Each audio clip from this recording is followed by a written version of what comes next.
What really happened with your host, Mike Rivero, the history the government hopes you never learn.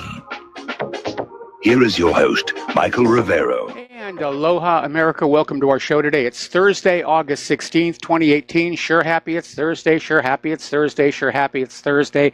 We've got a lot to talk about today. The phone lines are open, 800-313-9443. Mike is in our control room, ready to put you on the air with your comments and questions. And so let's just get right on into it now here. Starting with the war zones. And there are so many of them over there. Apparently, the militant propaganda in Syria is really cranking up ahead of the battle for Idlib, because pretty much Idlib is going to be the end of this war. There may still be some pockets of resistance that are going to have to be dealt with, but Idlib is the last major stronghold, and ISIS is out there trying to attack positions of the Syrian Arab Army and its allies. And again, it's all centered on that Al Tayum oil field that ISIS was basically plundering, smuggling over the border to Turkey here. So they're estimating that there are about 1,000 members of ISIS in the Homs Deir Azor Desert, and according to some sources in the U.S. zone of responsibility, which is what the U.S. set up for itself, it's about 1,000 members. So they're not going to do very well. This is all but over. And of course, once it's over, the U.S. doesn't really have a reason to stay in Syria, although they're insisting they must stay in Syria because ISIS and Al-Qaeda could come back. No, I'm pretty sure the Syrian government and Russia can handle that. Now, apparently, ahead of this major battle that's coming on up, Moscow basically got the Kurds to step on in and join the Syrian Arab Army. Russia and Turkey are going to cooperate. So they're all coming together into this force. This is going to be a major battle. And again, it signals the end of the Syrian war. Now, up in Ukraine, the OSCE has published a video showing cargo trucks on the Russian Federation side of the border with the Donetsk People's Republic. Now, the video doesn't show that there's any military markings on the truck, but that hasn't stopped Ukraine from screaming it's proof of military aggression. It's proof of military aggression. And the Russian military analyst Boris Rosin basically says it's worth noting that, as usual, this evidence once again lacks any facts, and showing military vehicles and equipment, which as always does not show up in the satellite images and is apparently shy. The Americans on this account say they have videos but will not show them to anybody because they're a secret. We're just supposed to take the word of the U.S. government. We have the evidence. I have a list of the names of communists, for those of you old enough to remember Joseph McCarthy here. So down in Yemen, things are really, really bad. They're getting worse. And over at Information Clearinghouse, they had an article with a title that gets right to the heart of the issue. I don't remember voting for U.S. bombs to murder little kids in Yemen. And here we have Saudi Arabia that went on in and blew up a school bus in the middle of a marketplace. No combatants present, all civilians, all non-combatants. Now, that raises an interesting question. Donald Trump launched 2 cruise missile attacks into Syria because Assad supposedly was murdering people with chemical weapons. As it turned out, hadn't really happened. But isn't it time for somebody to bomb Saudi Arabia for all of these war crimes? Because that's what they are. When you target a school bus full of kids, when you kill more than 50 children, along with market goers standing around there, that's a war crime. Now, as you know, there's a little bit of a tension, if you will, over in Turkey over the arrest of this American pastor. And it's being portrayed in the corporate media that this is, an assault against Christianity, and let's get the Crusades going again here. But apparently, this pastor Andrew Brunson has been revealed to be CIA's chief in Turkey, using the guise of being a pastor as a cover. In other words, he's a not officially covered asset inside Turkey. There's two kinds of spies when you're dealing with a foreign country. And those are the spies that everybody knows are spies, and they're usually attached to the embassy, and they'll have official titles like cultural chief, but everybody knows that they're there. And if they're caught breaking the rules, they basically get PNG'd and sent back home here. Then there are the not officially covered spies, the ones that everybody hopes nobody knows are there. And it appears that this pastor may have been one. So his arrest had nothing to do with Christianity and everything to do with espionage or sabotage here. But it's brought relations between the U.S. and Turkey to the breaking point, and the indications are they are going to break.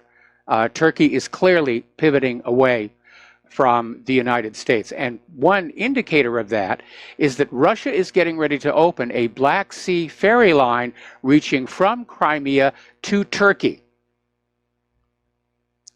And this is, again, taking some of the traffic load off of that bridge Russia built. But Crimea and Turkey are going to be getting along just fine. They're going to have the ferry. And apparently they've completed the negotiations with the freight shipping agents. And this ferry line will be open this fall, which is just a month or two away. We're getting to the end of summer here. Over in Gaza, even though Israel has reopened the sole commercial crossing yesterday, it's been a month without essential supplies getting into Gaza. Businesses have shut down for lack of raw materials. The hospitals are having to run only part-time because they're out of fuel. Apparently, they have run out of chemotherapy in Gaza for their cancer patients. And apparently Hamas has been observing a unilateral ceasefire, even though Israel bombed more than 150 sites across Gaza last week, Wednesday and Thursday, killing a pregnant woman, her toddler daughter, and destroying a prominent cultural center. Meanwhile, last Friday, during the protests along the Gaza border, 3 Palestinians were wounded by the IDF here. So, now, the Prime Minister of Malaysia, Mahathir Mohamad, basically had an interview with the Associated Press and basically said this whole idea of anti-Semitism was invented to prevent criticism of Jews who do wrong things. And he's saying, we're seeing this one race, this one religion, that cannot be criticized no matter what they do. And if you remember, Amy Goodman on Democracy Now! Had this former member of the Knesset who came on the show and admitted, yeah, it's just a trick to get people to shut up about what Israel's been doing. And you need to go back and read the history of just how the Anti-Defamation League came into being. Because it was involving a Jewish businessman and a murdered girl, and the businessman was tried in a court of law and convicted for the crime, and the state's governor, also Jewish, issued a pardon almost immediately, at which point the convicted murderer was lynched. And the ADL was created basically, as this Prime Minister of Malaysia is saying, to prevent people from criticizing Jews who do wrong things. Okay, we've got a phone call waiting on the line. Layla in Ontario. Aloha, Layla. Welcome to the show. Please kind of keep it short today. I will. And I was going to say, that was the first thing I was going to say. I'm keeping it very short. I have only one appeal to all you Americans who have money to spend on vacations. Please keep it at home in the U.S. Do not go to any of the ostentatious, sleazy Arab countries like Saudi Arabia, Qatar, the United Arab Emirates, or any of those that are engaged in killing the innocent children. And furthermore, do not even come to Canada and spend your money here. Canada has been a parasite on the U.S. for a couple of centuries. Keep your money at home, protect yourselves, and protect your own economic interests. And that's all I've got to say today. All right. Well, thank you very much. And of course, again, Layla will be our third-hour guest next Wednesday because, as many people have noticed in the emails they've sent on in, she has a wealth of historical information that I think we all need to hear. So, Layla, thank you very much for the phone call. And we're going to let you go here. The phone lines are now empty again. Here's a good example of why you shouldn't live in a fantasy world. And apparently, there was this millennial couple who decided to go on a bicycle expedition over there in the stand areas. And they did it specifically to prove that humans in general are kind. And they ran into trouble when they got to Tajikistan, which is a country with a known terrorist threat. And they were riding their bikes through the country when a car rammed them. And 5 men got out of the car and stabbed the couple to death, along with 2 other cyclists, one from Switzerland and the other from the Netherlands. Now, in theory, most people are kind and good, but there are extremists out there, and you do need to just evaluate that threat on a realistic basis. I understand they tried to do something symbolic to say the world, can be peaceful. It really didn't work on out, and I feel sorry for the families involved here. Okay, now, Vladimir Putin has sent a telegram to Kim Jong-un inviting North Korea to boost ties. So again, the more the U.S. throws its weight around, the more they try and bully other countries, the more they're driving those countries out of the U.S. sphere of influence and into alignment with Russia and China. Now, interestingly enough, in an article that came out of North Korea News, Moon Jae-in is quoted as saying that inter-Korean cooperation will bring true liberation. And he's saying that North-South economic initiatives could raise $150 billion over the next 30 years. They're going to do it. They're going to reunify. They're already hooking back up all the roads and the rail lines across the DMZ. It's going to be a big mess trying to clean that DMZ up because of all the landmines buried there. They're going to reunify. And then Kim Jong-un won't need nuclear weapons. And if South Korea follows North Korea into closer relationships with Russia, then the U.S. blew this one. They lost this one too. They're not doing very well over there. But yeah, once they reunify, Kim Jong-un can get rid of his nuclear weapons. The U.S. will have absolutely no reason to go into North Korea. They will have lost this villain that they wag at us to keep us all scared and throwing our money at the military-industrial complex. Now, turning to our domestic politics, the Me Too movement really took off. Women are coming on out and saying, oh, me too, I was harassed, I was abused, I was this, I was that. And now it's backfiring rather horribly on the liberals because the Democratic National Committee said it is reviewing allegations against its deputy chair, Representative Keith Ellison. 3 days ago, he was accused of physically and verbally abusing his ex-girlfriend. Now, this is a classic example of hoisting with your own petard. And that's exactly what has happened here. So that one didn't work out all that well here. Okay, article that came out of Zero Hedge. And it's talking basically about this nationwide anti-Trump editorial blitz. Apparently, the editorials all come out tomorrow. It's all synchronized. It was started by the Boston Globe. They've got 350 newspapers are going to come out with this article, just say Trump is a threat to free press, and you know he doesn't respect freedom of speech. Well, first of all, I think this counts as collusion between the Boston Globe and all these other newspapers. But Trump isn't against free speech. He's against corporate media that is being less than truthful to the American people, and so are all of us. That's why we're here in the independent media. What we're seeing is the corporate media is now throwing a tantrum.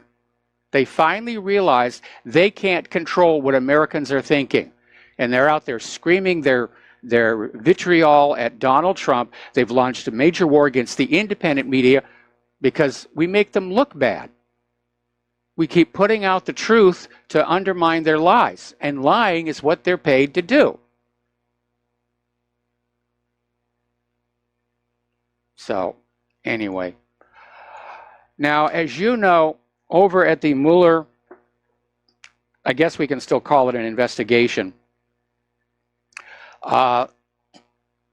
they're still trying to get Trump to sit down for a face-to-face meeting. They're trying to lay a perjury trap, or basically just goad him into losing his temper and saying something that Mueller can say, oh, this proves all the allegations about obstruction of justice and so forth. And his lawyer, Rudy Giuliani, is saying, this is not really a good idea, because it's obvious this is a Hail Mary pass from Mueller. And interestingly enough, Jeff Sessions came out a while back when people were asking why there wasn't a special counsel looking into Hillary Clinton. And Sessions said, well, there has to be actual evidence of a crime before you can have a special counsel. But there's been no evidence of collusion. And the way Mueller's special counsel was set up didn't even conform to the requirements of the law, where there has to be a previous normal Department of Justice investigation before they go off on this fishing trip. But Giuliani is saying that they're looking to quash the subpoena because there has been no evidence in 19 months of this so-called investigation. And they're saying they will fight this subpoena all the way to the Supreme Court. So there's going to be a fight there. By the way, Manafort's case has gone to the jury. Everybody's waiting with bated breath to see what's going to happen with that one. Donald Trump is out there once again saying that there's no credibility to this Russia investigation. It's all gone. And he's absolutely right. 18 months, untold millions of dollars, they found nothing. All they had was the Christopher Steele dossier, which was a big pile of Hillary-funded bovine excrement. That's all they had. It's all they've got. So they're thrashing around. They're trying to basically drag this out to November so the Democrats can campaign on it here. Meanwhile, according to Philip Giraldi, in an interview with Sputnik, said that Russiagate proponent Bill Browder should be in jail.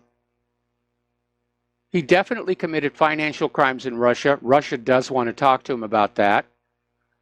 But this guy, he's not what you would consider to be an honorable person.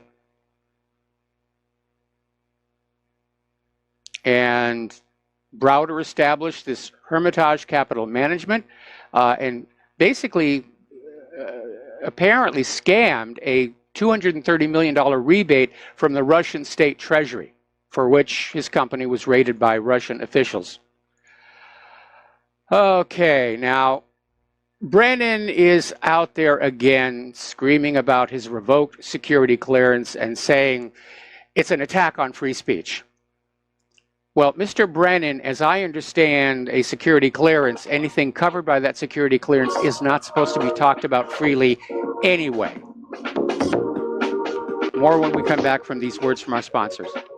And aloha, America. Welcome back to our show. And once again, Republic Broadcasting is standing there Hands outstretched, little collection plate there. We need your help. We're in a war. You can see it right in front of you. It's broken out into the open. The corporate media, the government, the special interests, they want to shut us down because they want to go back to that wonderful little world where they could tell you any lie at all and you would just happily believe them. Vaccines are safe. GMOs are good for you. Glyphosate doesn't cause cancer. Saddam has nuclear weapons. Spain blew up the USS Maine. And the independent media has taken that away from them. So if you can help out, and Republic Broadcasting really does need it, the postal address to send a check, money order, or if you prefer anonymity cash, is Republic Broadcasting Network, 2251 Double Creek Road, number 302, Round Rock, Texas, 78664. The phone number to call on in with a debit or credit card donation or to pledge to be a recurring subscriber is 800-724-2719, extension 1 during normal business hours, extension 3 at all other time. So the network thanks you. Okay, we're getting on back here to John Brennan, who's out there screaming about his revoked security clearance and how it's an attack on free speech. And as I pointed on out, you're not supposed to talk about the stuff covered by that security clearance. Did Brennan just admit he's one of the big leakers?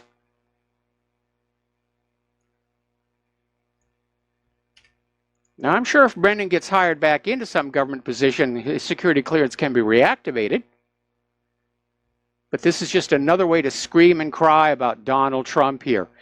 And here's where it gets a little bizarre. Democrats are rushing to back Brennan. They're all lining on up and saying, you know, Brennan's a good guy. He's a man of honor, and, you know, Donald Trump shouldn't have pulled his clearance. And Representative Adam Schiff, ranking member of the House Intelligence Committee, said that in adding John Brennan to his enemies list, Trump demonstrates again how deeply insecure and vindictive he is. Now, when I had a security clearance, which was really a long time ago, I didn't get to keep it. You know, it was nowhere near as high as Brennan's is, I'm sure. Actually, it was kind of low down, but it was still a security clearance. And when I stopped doing the work I was working on, the clearance was revoked. Now, Fox News had a little graphic up earlier today about the other people that Trump is considering revoking their security clearance. There was a face obviously not there, and that is, of course, Hillary Clinton.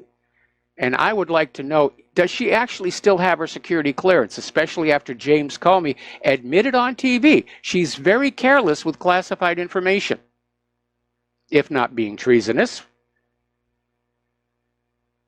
Does she still have her security clearance? And if so, why isn't she on the list to have that clearance revoked? There's something funny going on here. Now, what's really ironic about all these Democrats lining up to defend John Brennan is he was spying on them.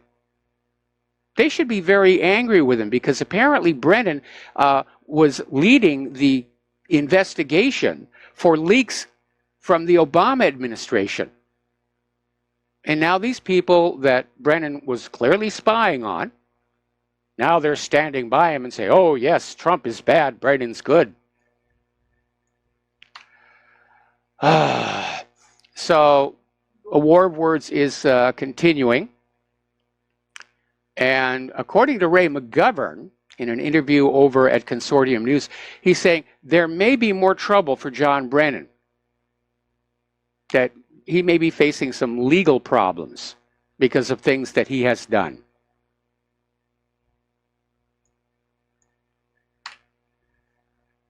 Now, getting on back to Omarosa, she's still trying to create a mountain out of a molehill.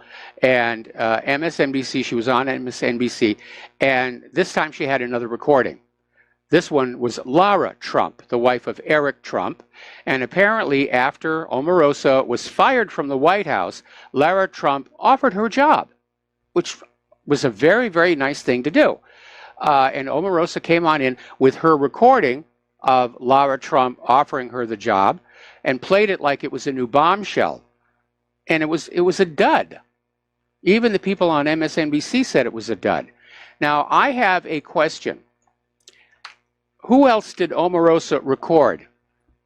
And I have to wonder if there are people out there who are concerned that they themselves were recorded surreptitiously by Omarosa. And if she and those recordings might, in fact, pose a threat. I mean, she's flinging those things around with wild and reckless abandon. That makes Omarosa a liability. And liabilities don't stay around too long in Washington, D.C. We got to take another break for commercials, and we'll be right back. And aloha, America. Welcome back to the show. And we're talking about Omarosa, who met Trump during Celebrity Apprentice, and then he hired her as an advisor, and then he fired her. And now she's out there peddling her new book and making all these kind of allegations, which are falling apart. And the claim that somebody who was a producer on Celebrity Apprentice told her there was a tape of Trump using the N-word has now come on out and said, no, there's no such thing. It's not there. And her book tour apparently is not going very well.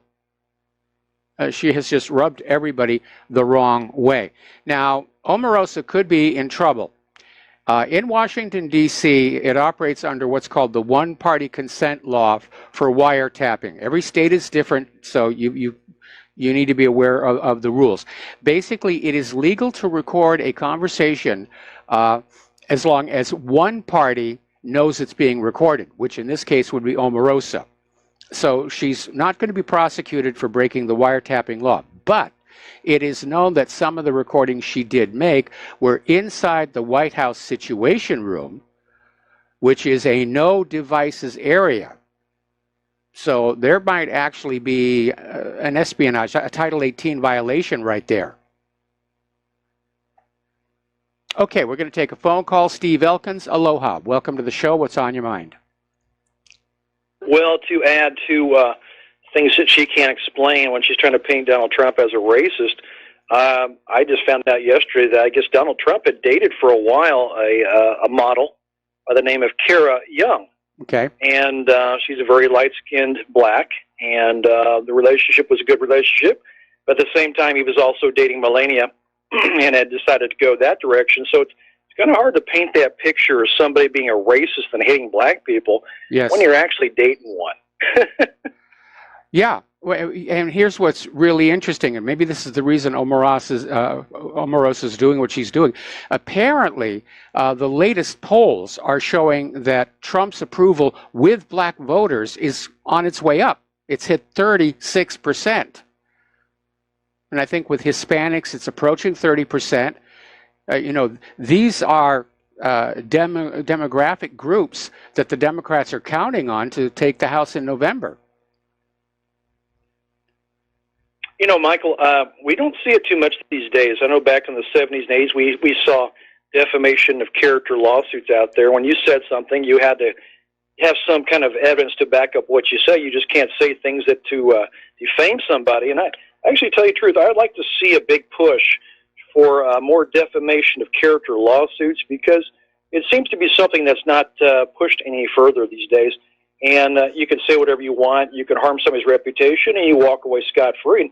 Well, to tell you the truth, I think we need to make an example out of some of these people. Well, I would agree with her on that, but of course, that's what Alex Jones and Wolfgang Halbig are facing, is a defamation lawsuit for implying that the supposed parents of the victims of Sandy Hook were liars.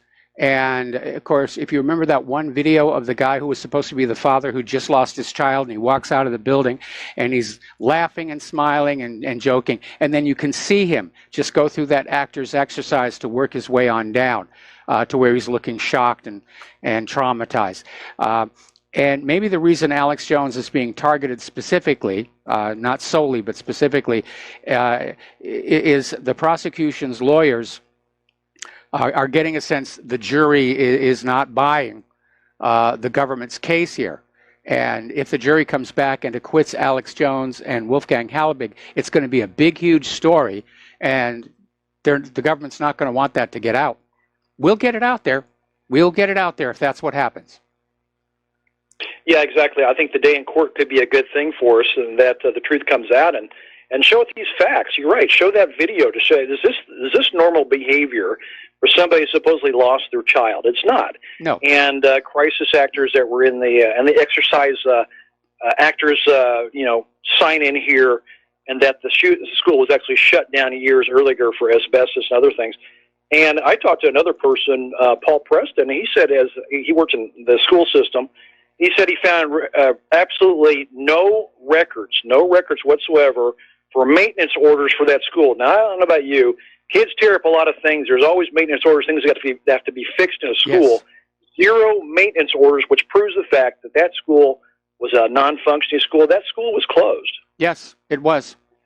I mean, for one thing, there was mold all over the place. Children would not be allowed into an environment like that because of the health issues. As Wolfgang himself pointed out, there were stairs that were missing steps. There were handrails that were missing bits and pieces. None of that would be allowed in a functioning school. Exactly. That's it, Mike. Thank you. All right, thanks an awful lot. We're going to let you go here. Getting on back to Omarosa, very interesting article out of 12160.info, basically saying that there are surveys being taken among Black Americans, how they feel about Omarosa, and Black Americans view her as a two-bit opportunist, a racial sellout, ego-driven hustler.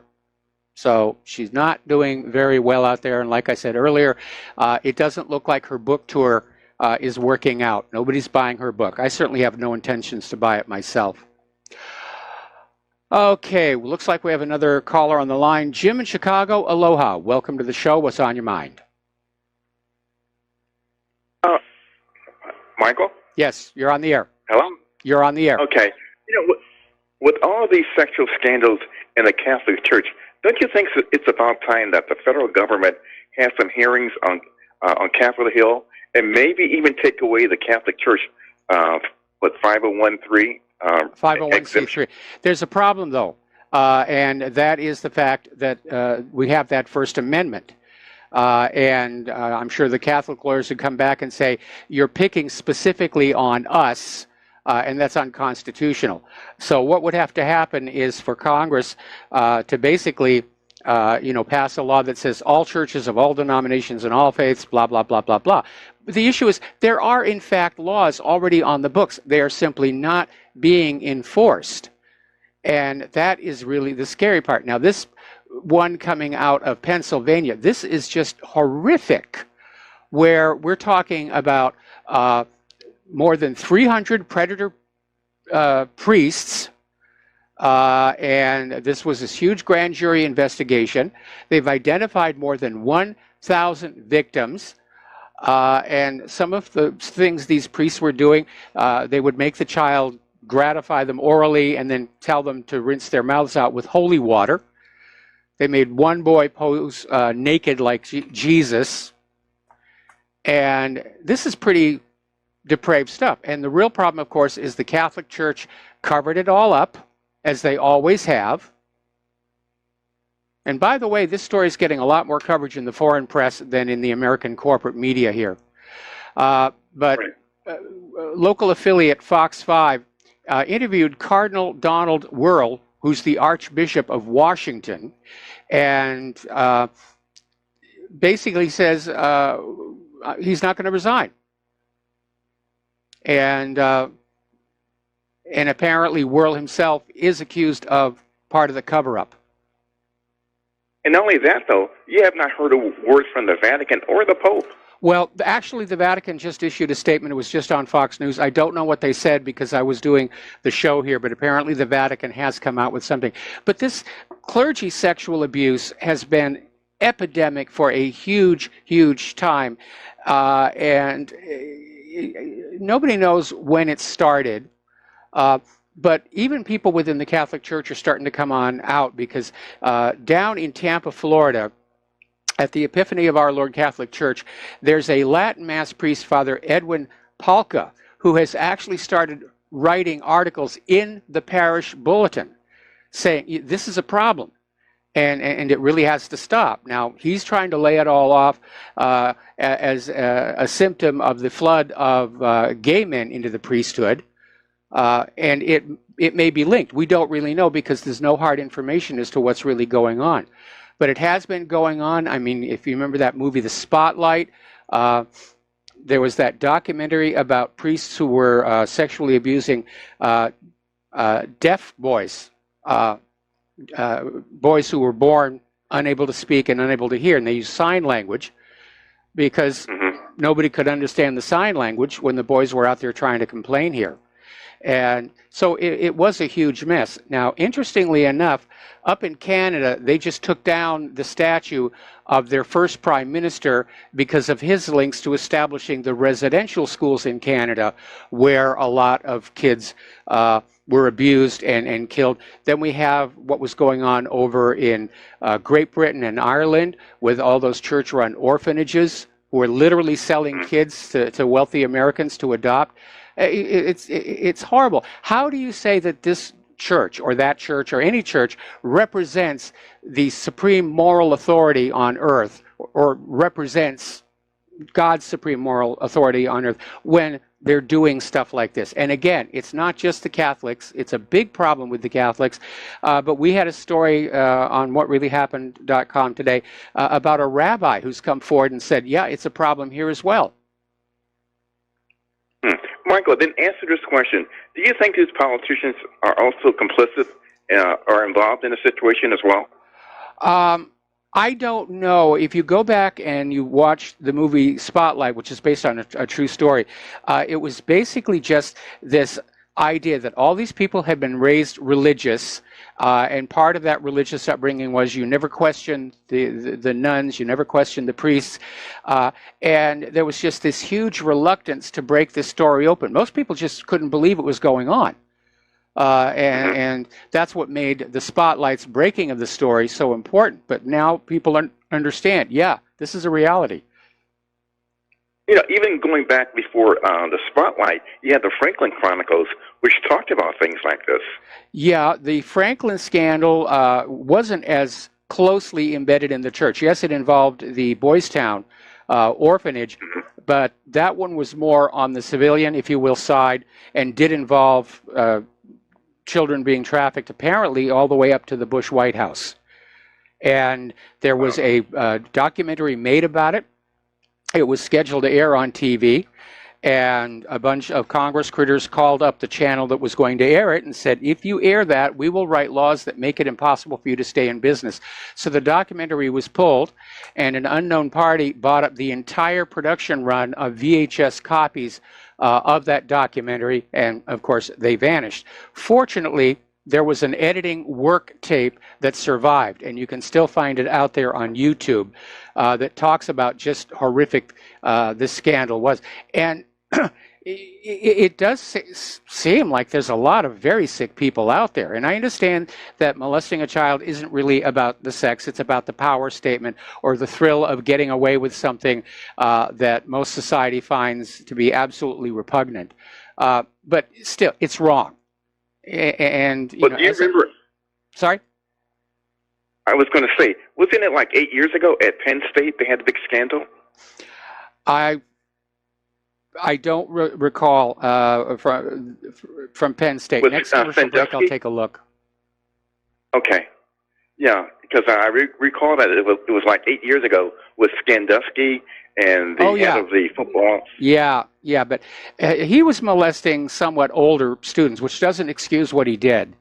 But, you know, you're looking at what's going on with these churches, and some of these kids are just so young. And what's being done to them forces them to become adults and cheats them of a childhood. And that's the real crime. Right. Well, Michael, thank you very much. You take care. All right. Thanks an awful lot here. And we're going to switch over to Dustin in New Jersey. Aloha, Dustin. Welcome to the show. What's on your mind? And don't forget about Dennis Hastert. You know, he was a wrestling coach, wasn't he? And he was messing around with it's everywhere. And Mike, you know, if you think about it, it could be a worldwide ring of shuffling kids around too, because they got no problem shuffling drugs and weapons worldwide. So, you know, human trafficking is just another part of that, you know. Well, they think that's what was going on down at the border with Mexico when these adults are coming in with a child and saying, this is my child, and then they do a DNA test and they find out, no, it isn't. There is a concern. These children are being brought into the country for sexual trafficking. And it's sick. I view it as absolutely sick. And don't get me wrong, when it comes to consenting adults, I'm a very loosey-goosey kind of guy. Whatever you want to do with your partner and small kitchen appliances and a sheepdog, that's your business. But when it comes to children, I draw the line. I have some very primitive instincts that kick on in regarding the protection of children. And I'm not ashamed of them. Okay? I'm not ashamed of them. And I'm glad to see that effort that came out about 2 weeks ago, where they were trying to normalize pedophilia and say, we're just people too, and there's nothing wrong with what we do.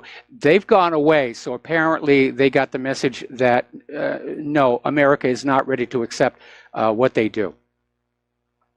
What about instead of No Child Left Behind, hashtag No Child Left Alone? Because, you know, this scandal's been going on a long time with the Catholic Church. Yes. You know, and I'm Catholic. You know, not like, you know, practicing or anything, but, you know, I was born, you know, raised like that. But, like, yep. You know, you would think, you know, don't leave your kids alone with anybody.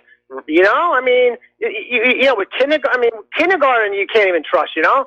I mean, my God, you know, you can't trust the priests anymore. I mean, who the heck can you trust? Or the teachers. Or the teachers. Yeah. I mean, there have been these cases where teachers in schools are having sex with their students. And is it just part of the general deterioration and decline of our society? Or are all these people on prescription antidepressants and they can't control their impulses? All right, Mike, I'm going to switch gears. I still got time. I want to talk about Mitch again, and I hope he calls in. You know why, Mike? Because that's his freedom of speech calling it. See, that's what he doesn't understand. You have the ability to call in. If Mike Rivera gets pulled off the air, we can't voice our opinions or anything. Yep. So, Mitch, you wouldn't be able to call in no more.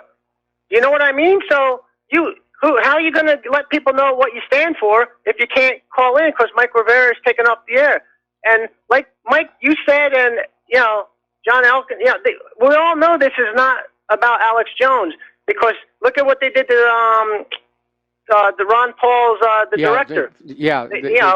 And there have been more of them today here as well. Now, Mitch was pushing an agenda trying to make Alex Jones seem unsympathetic so we wouldn't support him. But it is about the First Amendment. Anyway, stay on the line. Got to take a break for commercials, and we'll be right back. Aloha, America. Welcome back to the show here. We're talking with Dustin in New Jersey. And basically, you know, Mitch was pushing an agenda. And his agenda, and it wasn't just here. We were seeing this all over call-in shows and everything. They're trying to make Alex Jones look bad so people don't sympathize with his situation. They're trying to create this climate where Americans are going to say, well, he's not a nice guy, therefore there's no big deal about him being deplatformed. And I don't think it's working. In fact, I think the social media corporations weren't prepared for the pushback that has been happening here. Facebook actually restored access to Telesur's webpage. They put it back up. They didn't explain why they took it down in the first place, but it's back up as of today. Hey, Mike, I want to switch gears now. I want to talk about Chris Cuomo, who's like a cheerleader for Antifa on CNN. Yes. You know, I mean, what an embarrassment. You know, they're the ones doing all the violence. They're the ones wearing black and just like the brown shirt. I mean, my God, like this guy's totally corrupted, just like his brother is, Andrew Cuomo in New York. Yes. He's a tool. Hey, Mike, did you see? I kind of have to agree. I mean, what do you think what he said, America was really never that great? Well, obviously, you know, it's made a lot of people very, very angry, including Donald Trump. There was a time when our nation was great, the greatest nation on earth. And again, I think back to that wonderful monologue, that opening monologue on HBO's The Newsroom, where the character of Will McAvoy just gets up there and says, no, America's not great anymore. And he goes down the list of areas where our nation is in decline. And then he continues to say, we were at one point. But for Cuomo to say that, he's basically trying to tell the people of New York, things are not going to get better, and that is not what they want to hear. Exactly. Hey, Mike, one more thing. I just want to pat myself on the back. I was the one who called you, that was 2 days ago, about the Caspian Sea thing, because you were like saying somebody called. Mike, if you have time, or the listeners have time, if you go on Al Jazeera documentary, just type in Al Jazeera documentary on YouTube, or Al Jazeera Caspian, and watch the documentary on the Caspian Sea thing going on. It's new. It was only posted a couple of days ago. It's about the big deal. I mean, you're talking trillions and trillions of dollars. Like I said, this is a game changer. Yes. I mean, people don't realize how big of a deal this is, you know? Well, that's all I needed to say, Mike. Have a good show. All right, thanks an awful lot here. And we've got another caller waiting on the line, but I'm going to leave him until after station identification because we're almost at the end of the segment. Meanwhile, Queer Eye star Jonathan Van Ness went out on Twitter and basically urged his fans to be tolerant of other ideas and saying that not all Republicans were evil and racist, and boy, did he get attacked. That's what the liberals are pushing. All Republicans are evil and racist, and anybody who doesn't go along with that, they're just going to shred the guy. So the propaganda is getting very extreme out there, and of course, the good news is that when it gets that extreme, people recognize it for what it is. All right, we're going to take a break for station identification. We'll be back with hour number 2 after these few words. And aloha, America. Welcome back to the show. Hour number 2. The phone lines are open, 800-313-9443. One of our members just put up a story. Apparently, Omarosa was fired from the Clinton-Gore White House 4 times. So think about that for a while here. All right, let's take another phone call. We're going to talk to James in Sacramento. Aloha, James. Welcome to the show. What's on your mind? Yeah, Michael. Hey, I don't mean to keep calling in, but you keep talking about subjects, and I've been silent for so long. And one of the things you were talking about earlier was, you know, the way what is it? The whites, the WASPs, the white Anglo-Saxon Protestant, they came into the Americas and they were going to tame the savages. My family's Cherokee. Okay. And then I don't have to say Indian after it. It's just Cherokee. Yes. I always hate that when somebody says, "Oh, Cherokee, Indian." You're Lakota, Indian. You know, it's like no, that was a guy that was lost from Genoa that thought he was in India. So let's get that straight to begin with. Well, actually, no. Columbus knew the New World was there. He'd gotten it from his wife, who was hooked in with one of the Templar families, and the Templars knew that the New World was here as well. And by the way, that's a common misconception that Columbus said they're Indians. No, what he did was he described them in Dios when he was writing about them in his journal, in God. And because his first... in God and not indigenous. Well, anyway, Christopher Columbus, when he first arrived in the New World, he thought the indigenous people were actually pretty cool because they were very welcoming. They were curious about him. So he wrote glowingly of them. We traded syphilis for tobacco and cancer, so yeah. But okay, as far as well, no, I mean, that's a joke. Come on. Okay. Come on, Michael, get that. All right. So anyway, we traded. But anyway, my family comes out of Georgia, and they're actually really, they call themselves Oklahoma Cherokee. And the reason why they call them Oklahoma Cherokee is because they had to do the March of Tears. Yes. the Trail of Tears. They actually and they actually owned slaves. I mean, here you go. I mean, these guys were trying to be white people, you know. Well, hold it. I have to cut you off here at that point, because slavery has existed throughout history, and it wasn't just white people. You know, the African nations had slaves.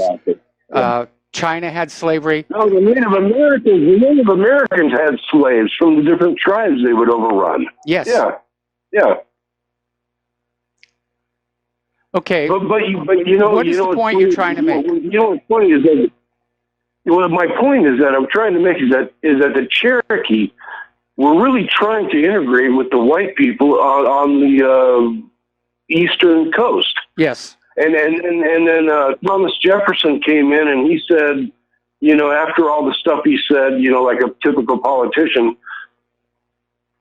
and then he said, we're going to move all of you guys out to the Indian territories in Oklahoma. Yes. You know, and that was my family, brother. I mean, dude, it's, you know, and I mean, I'm cool with it because, I mean, I'm mixed. I mean, I've got black, I've got Caucasian, I've got French, I've got Northern Native American, I've got Southern Native American, I've got, you know, I mean, my family is a mix of everything. Well, I mean, in this day and age, it's hard to find anybody who's pure. I mean, my racial background is a mixture of Sephardic, Chinese, French, and English. Well, yeah, I know you talk about being Jewish, and then they. No, I'm not Jewish. The Spanish Inquisition. I'm not Jewish. Well, no, the Spanish Inquisition made you guys turn Catholic. Yeah, and my family was Catholic up until my father's generation. I myself am without any religious faith, and you know, Sephardic is an ethnic group. Jewish is a religion. I totally agree. Totally. Okay. Yeah. I'm not trying to pick you out there and pull you down. I'm actually with you as far as religion goes. It just blows my mind. What is the word atheist? Does it mean I don't believe in God or any power? It just I don't believe in theism. Yes. I don't believe in theism. Yeah. Yeah. Anyway, James, we're going to have to let you go because we're got a lot of stuff to get to. Thank you very much for the phone call. And we're going to get back here to our domestic political news after we do a shout out to our on-air affiliates who are just now rejoining our network. Now, for the longest time, the Democratic Party has basically refused to accept campaign donations from the fossil fuel industry because part of their presentation to the voters is we're for a clean planet, we support human-caused global warming, and we're never going to take money from those evil oil companies. Well, they just changed that. DNC Chair Tom Perez has reversed an agreement to ban accepting money from the fossil fuel industry. Now, it's caused a firestorm of protests, mostly over at Greenpeace, and it's reminded everybody that the Democrats' policies and principles are very flexible, especially in the presence of large amounts of cash here. Okay, we're going to take another phone call. Brendan in San Francisco, aloha. Welcome to the show. What's on your mind? A lot of the censorship that's going around. There's obviously a concerted effort to stifle our voices. And it got me to thinking, push back maybe some strategies. One being, of translation of these information put out. I think it's important to try to.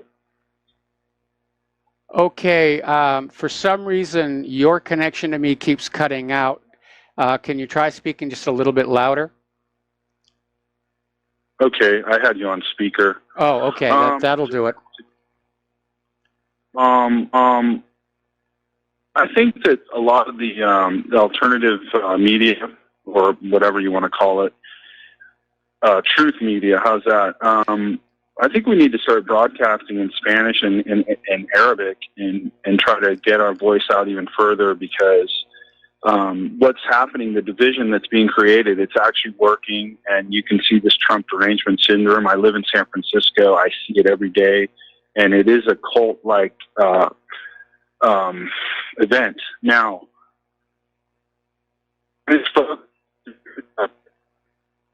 love the cult of people,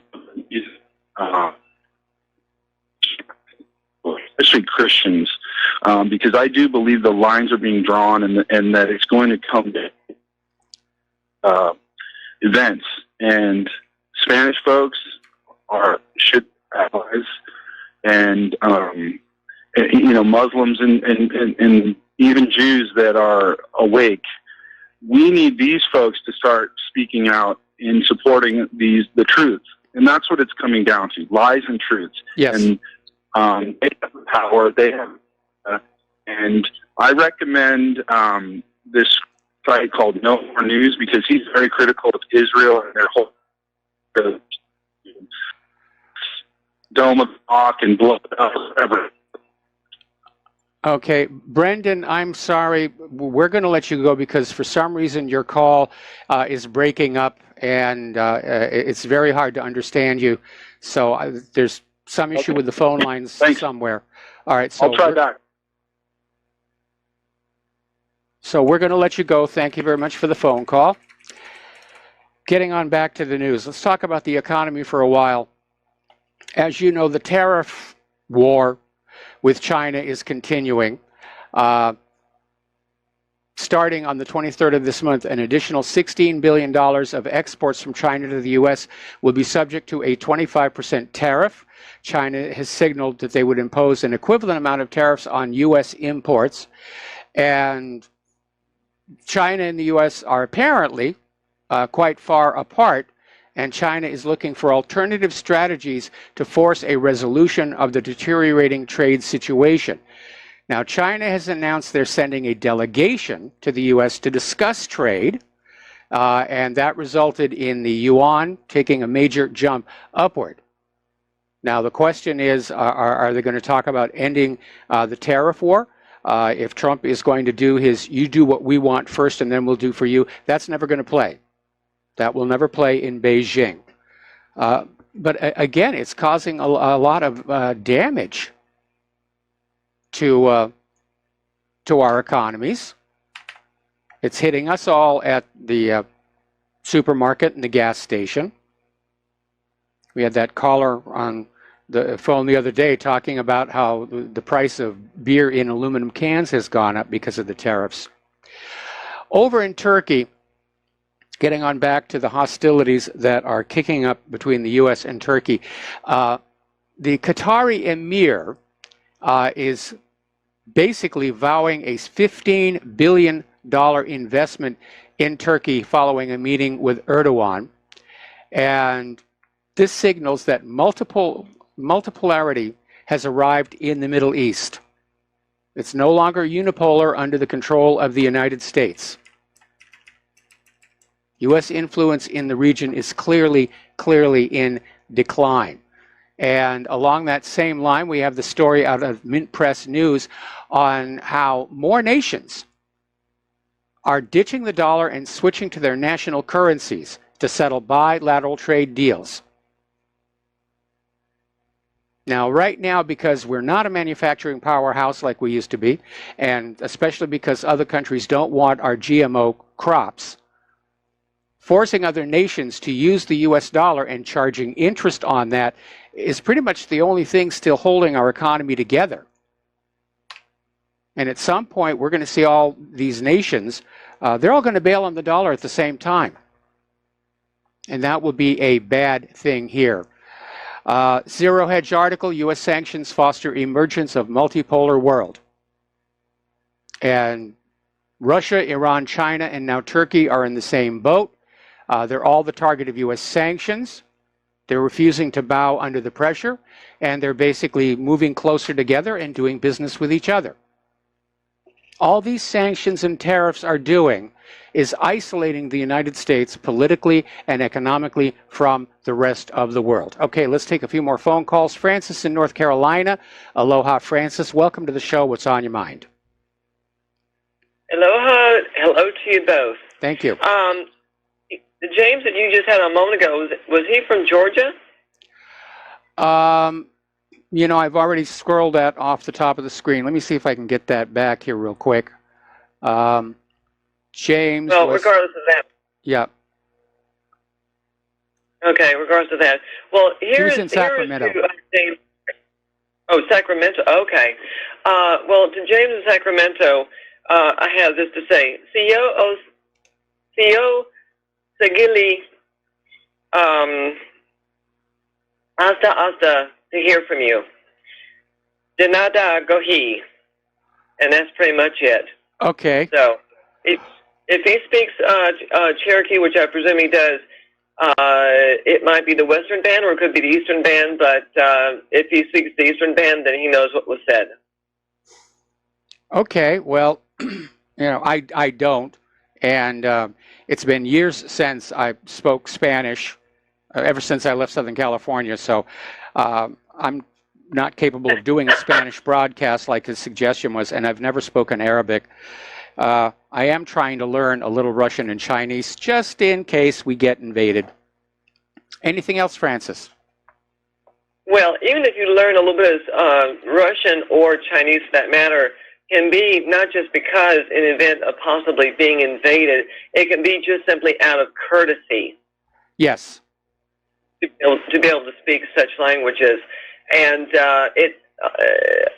mostly a lot of the language is based upon syllables or syllabary for that matter. So the only reason that people tend to make it so difficult and hard is because they're not paying attention or listening. So anyway, with that, I'm out of here. Later. All right. Thanks an awful lot. We're going to switch over to Paul in New Jersey. Aloha, Paul. Welcome to the show. What's on your mind? Hello, Michael. Hello. You're on the air. Yeah, Michael, one of the things I got to admit I'm kind of enjoying in a schadenfreude kind of way is the watching the persecution of Alex Jones in the sense that he, being a staunch libertarian, is basically being shut down in a capitalist media. And let's be honest about this. I love YouTube. I think it's one of the greatest things that ever happened. Let's be honest. They're not my pipeline. No, they're not my provider. It's a website I choose to go to. So Okay. I find it ironic that many of the libertarians out there are rushing to a government solution out of this, when meanwhile they're the ones who decry big government and going to the government for solutions in the private capitalist sector. See, and so we're seeing basically capitalists like Alex Jones, free market capitalists, complaining about other capitalists. And this is what I like about you, Michael. You know these corporate fat cats and oligarchs running Silicon Valley. They're money junkies. And you might be lumped in with me, because I have to admit, I'm not just a pure capitalist. I think you need a little socialist or government intervention to keep these capitalists in line. Well, there used to be a way to do that, and it was called basically having a tax system that limited the collection of massive amounts of wealth into just a few hands. And it worked really well at the beginning of this country, but it's now gone away, and the tax burden has been dropped onto ordinary Americans who are just not able to get by any longer. As far as as far as capitalism is concerned, we're living in a corporatist government right now.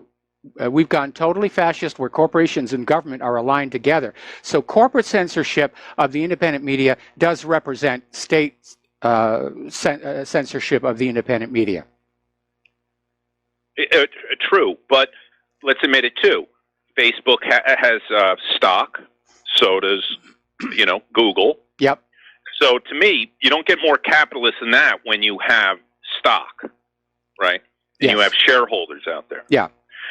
And part of the problem I have is these plutocrats, and I am with you, I want to see very high graduated income taxes, because I believe, and it's kind of a somewhat askew from what our founders thought, but our founders thought they didn't want political power in the hands, or too much political power in the hands of one individual. I don't want to see too much economic power in the hands of one individual, or individuals working in together. The two overlap. Look at George Soros. You know, he uses his wealth to wield political power, and you're absolutely right. The system is broken because the founding fathers wanted to keep all power and authority diffused across the nation. Some of it belonged to the states, some of it belonged to the counties.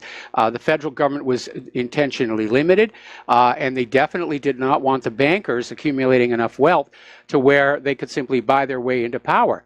But, you know, the bankers, starting with the First Bank of the United States, were back to playing their old games. And now, of course, we're living under the Third Bank of the United States, also known as the Federal Reserve. And they don't hesitate about using their tremendous wealth to basically buy the Congress to keep passing more and more laws that benefit the financial sector at the expense of the rest of us. Anyway, Paul, got to take a commercial break. Got to let you go. Thank you for the call, and we'll be right back. Aloha America, welcome back to our show here, and we're talking about the economic news here. Out in California, their housing affordability has just plummeted to a 10-year low. Now it's 2018. Think back on what was going on in 2008, and it did involve a real estate bubble that made houses all but impossible to buy, except for those who were into investing in houses here. Americans' real wage growth has slumped the most in 6 years. It's another bad indicator here. Apparently, Shanghai gold withdrawals are brisk. Apparently, some of this has to do with the coming Silk Road. And of course, behind it all, there is this reality that the global debt is estimated at $250 trillion with a T. And that does not include the derivatives exposure. And the reason the whole world is in such debt is because of the very nature of private central banking, which creates money out of thin air and then loans it into circulation at interest, and by design produces more debt than money with which to pay that debt. Now, the stark reality is that that $250 trillion can never be paid off. It's basically the accumulation year over year of all this growing interest debt. And there is no physical money to actually pay it all off unless they try and inflate the debt away, in which case we'll be down in Zimbabwe territory walking around with little paper notes that say $100 trillion here. Okay. Let's talk about the refugee crisis, the immigration crisis. And there's an article that came on out from the Organic Prepper,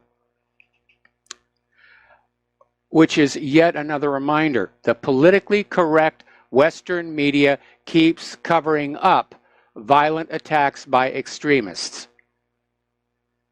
And we're not being racist when we say something has to be done about the extremists, although that's usually the liberal response. Oh, you're being racist if you want to talk about how this person committed a rape and that person committed a robbery.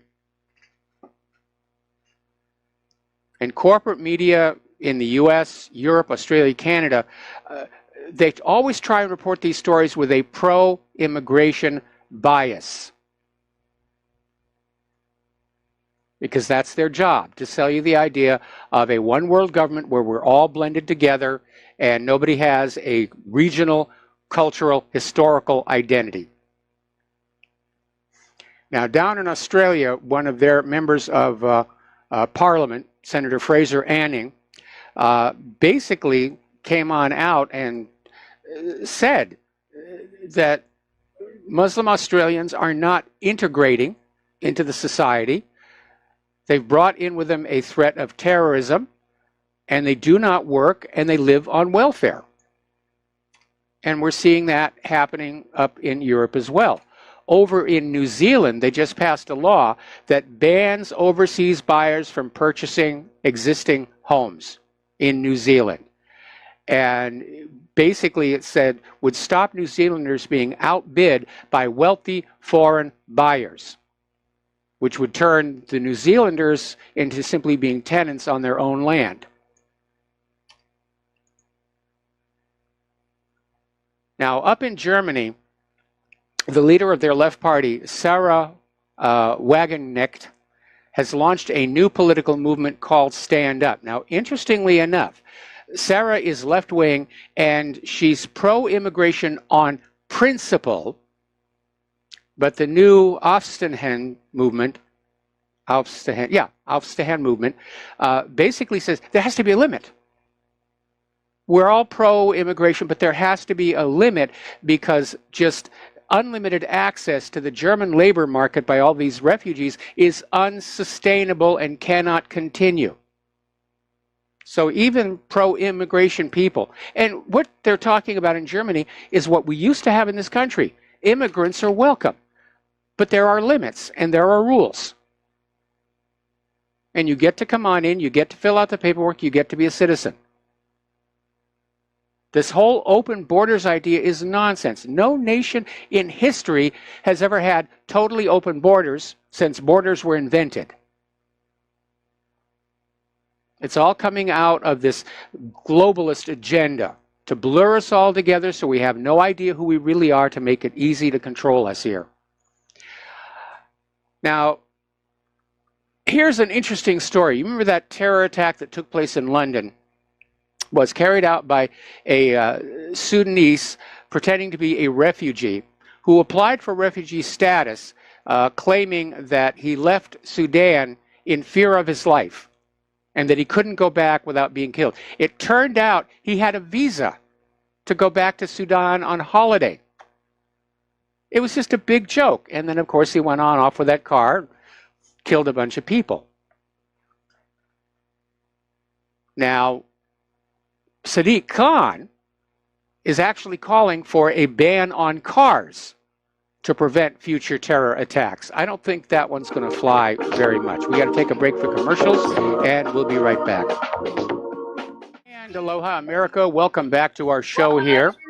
And over in North Carolina, they basically caught a Mexican citizen voting in the U.S. elections.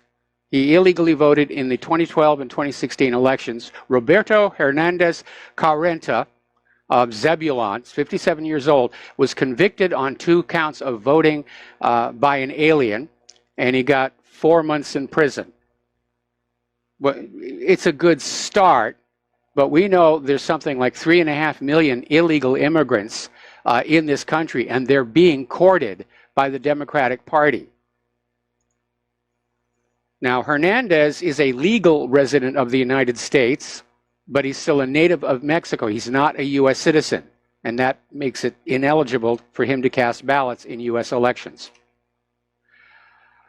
Now, getting on over to New Mexico, there's some very bizarre stuff happening around that compound where there were these kids that were being kept and trained to be school shooters.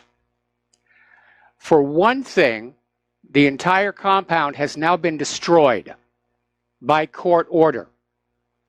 They literally went on in there and just smashed the place. And, you know, they found the remains of a 3-year-old at an underground tunnel. And so basically it was just uncollected.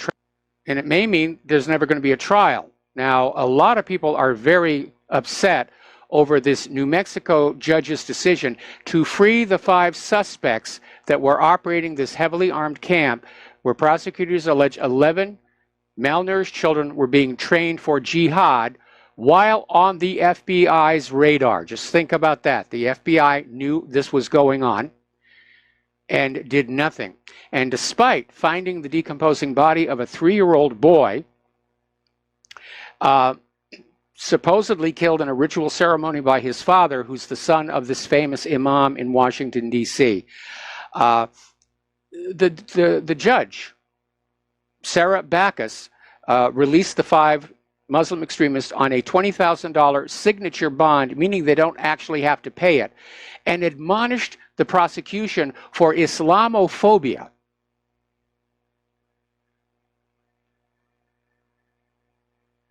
So what the heck is going on? They tear down the compound, they let these guys go, they scream Islamophobia. Somebody committed murder. They shouldn't be out on a signature bond. And the FBI knew about this camp all along. So, my theory, this was an FBI setup for more false flags for the gun grabbers. They're going to teach these kids how to shoot up schools and then start sending them into schools. And the operation got blown when the compound was discovered. That's the only thing that makes sense with them destroying the compound.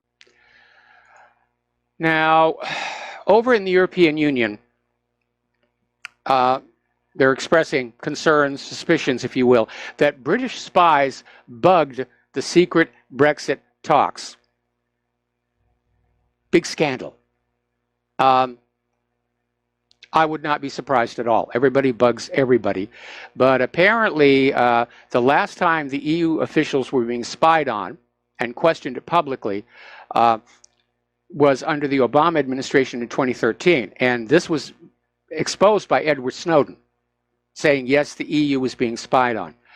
And 5 years later, The Telegraph reports that the EU's Brexit negotiators fear they are being bugged by the British Secret Service after the UK obtained sensitive documents within hours of them being presented to a meeting of EU officials last month.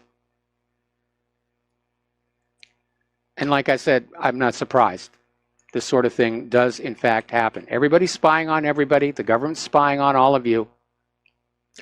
Up in Sweden, the polls are shifting dramatically toward the nationalist parties. And Roger Matheson, he's a retired vegetable oil factory worker in Sweden, is basically saying the trains and hospitals don't work, but the immigration continues. And of course, Swedish politicians are out there saying, oh, it's the nationalists who are doing all these car fires and everything like that. And Matheson came back and said, I'm not a racist, but I am a nationalist. I don't like seeing the town square full of niqab-clad ladies and people constantly fighting with each other.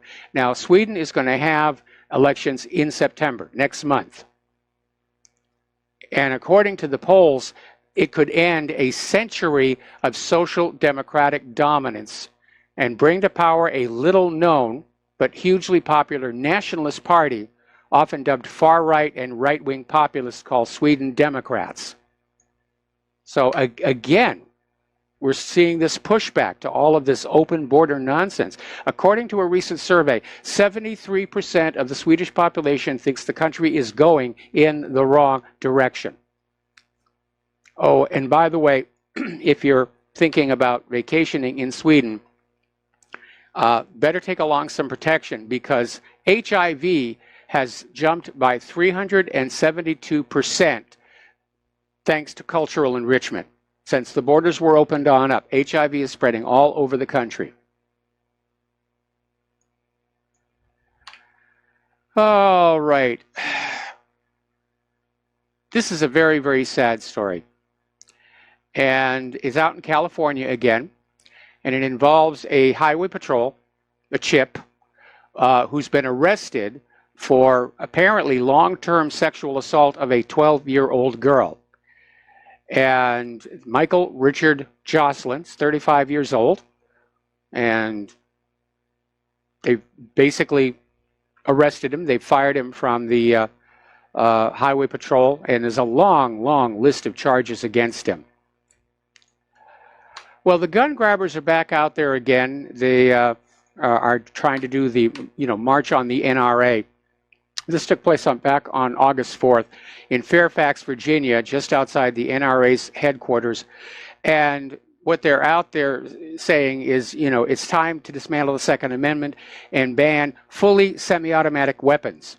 And they're only showing their ignorance. There is no such thing as a fully semi-automatic weapon. But they're out there just pushing that agenda.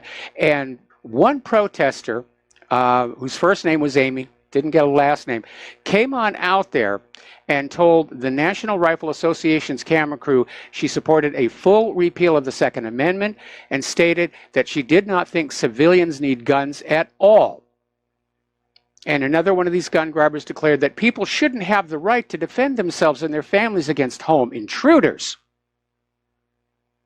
That a gun ban is absolutely what's necessary. And went on to complain. We have people who think it's okay to kill an intruder into their house. Yeah, actually it is. And the argument coming out was that a home intruder would not receive the death penalty from a judge, which is a totally bogus straw man argument. If the home intruder kills somebody in your home, yeah, they're going to get the death penalty. Now, it would be great if we lived in an ideal world where people didn't need guns to protect themselves from would-be criminals or an overzealous tyrannical government. But that's not the world that we live in, and that is why we have the Second Amendment. Now, I'm one of those people who, in times past, had to chase a criminal out of my home with a legally owned firearm. And I'm very grateful I didn't have to pull the trigger. I just had to put the laser dot on the forehead. And they were gone. By the way, the average wait time for a 911 call in this country is now at 21 minutes. And you have the possibility the cops could show up and just shoot you, because that's been happening more and more. Let's talk a little bit about corporate media here, because Fox News is doing really good in the ratings. CNN is now losing to cartoons. They have worse ratings than Nickelodeon, SpongeBob SquarePants, and CNN was beaten by HGTV, USA, the Food Network, TLC, and Hallmark. And all those networks also beat out MSNBC in the ratings. That's why they're panicking. They're on the edge of going out of business, because the American people don't like being lied to, and they're tuning them out. And all they can think of doing is trying to shut down the independent media to protect their business, to protect their money. It's all about the money. We've got to keep the money coming on in. No, the corporate media chose to stand up shoulder to shoulder with a government that lied to us about things like Saddam's nuclear weapons, and they lost their viewership. You know, there's nothing in that Constitution that says we, the people, have to believe anything the government says, let alone the corporate media. It's not in there. And by the way, the Constitution does not, in fact, give the U.S. government permission to lie to us. That's why they hate the Constitution so much here. So getting on back to Alex Jones. InfoWars is now on BitChute. He tried to move to Vimeo. They pulled the plug on him. BitChute is an uncensorable peer-to-peer video platform for free speech, and Alex Jones' channel on BitChute has hit 21,600 subscribers. So a little bit of good news over there. As I mentioned earlier in the show, Facebook has restored the Tellerser page with a very vague sort of explanation. They're now trying to say it was a technical issue, that there was instability on the platform. Okay. Now, the Australian reports that Facebook media relations chief Campbell Brown privately disclosed that Mark Zuckerberg is totally indifferent to publishers.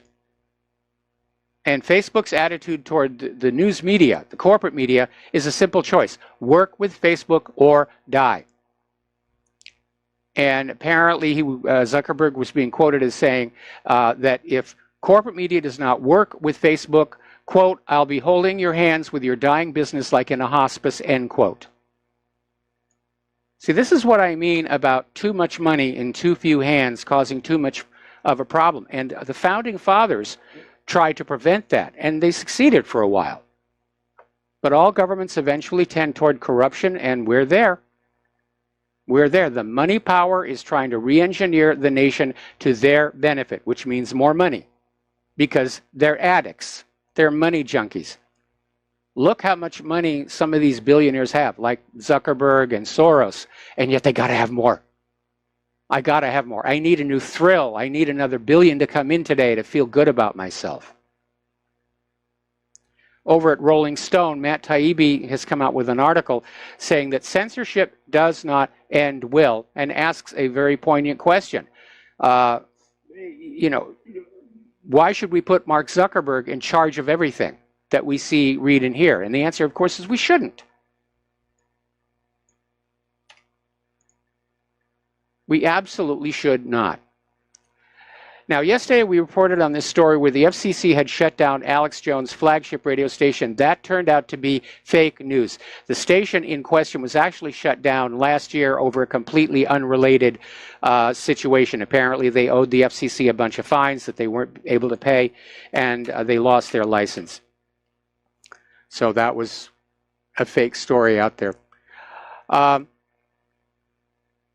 Twitter is now admitting that they ban users under pressure from foreign governments. This was another Project Veritas undercover investigation that caught a former Twitter software engineer admitting Twitter acts under the whims and pressures of foreign governments, most notably China, by silencing and banning users at their request. And this video comes in the wake of 3 undercover videos inside Twitter by Project Veritas exposing a senior network engineer admitting Twitter will give Donald Trump's personal DMs to the Department of Justice, their unethical shadow banning tactics, and Twitter's creepy virtual profiles of all of its users, which it sells to advertisers. Now, apparently, in the December 14th, 2017 meeting, an undercover Project Veritas journalist asked Miranda if foreign governments pressured Twitter to ban certain people in their countries, and Miranda initially told the Project Veritas journalist he cannot disclose that information. Then, later on, he said, yeah, it happens all the time. So everybody needs to start hunting down for these new up-and-coming social media platforms that are not yet compromised by the government and the corporations and way too much money. And we need to start using them. And need to start using mailing lists. But even the ISPs may be ordered to block mail. There's a lot of email that I send out that never reaches its destination. I get emails from other people saying, I sent you thus and such, never arrived. Now maybe that's just Spectrum being Spectrum. But I'm smelling panic coming out of the Beltway and from corporate media. They don't know what to do. They do not know what to do. Meanwhile, apparently there's going to be a big protest outside the headquarters of Twitter in San Francisco this coming Friday. And I hope we can arrange for there to be a really, really large crew. And the hashtag for the demonstration is hashtag Big Tech Blackout. So you may want to go on in there and take a look. And if you can make it there, show up. Obviously, it's a little too far away for Claire and I to get there. But if you do go, send pictures. I want to post them. Okay. Now, a lot of people used to use the Firefox browser because Mozilla was an organization with a strong history of supporting free speech and open access to information. But now Mozilla has been convinced to join the dark side of the force, and they're pushing an information trust initiative that would block independent media sources at the browser level while favoring corporate media giants like CNN, which is this huge collection of deliberately fake news. So they're definitely panicking. I mean, if SpongeBob SquarePants is beating out CNN, you can see why they're in a panic. All right, we got to take a break for commercials. We'll be right back. Aloha America, welcome back to our show. And I just put up this article at whatreallyhappened.com. Apparently back in 2015, the United Nations was out there saying that governments around the world ought to license people to post on the internet in order to control the content. And it looks like we're headed back that way again, that governments, use their licensing prerogative and turn the internet away from this libertarian free-for-all, into some kind of social commons, meaning government control of content. but there may be some pushbacks.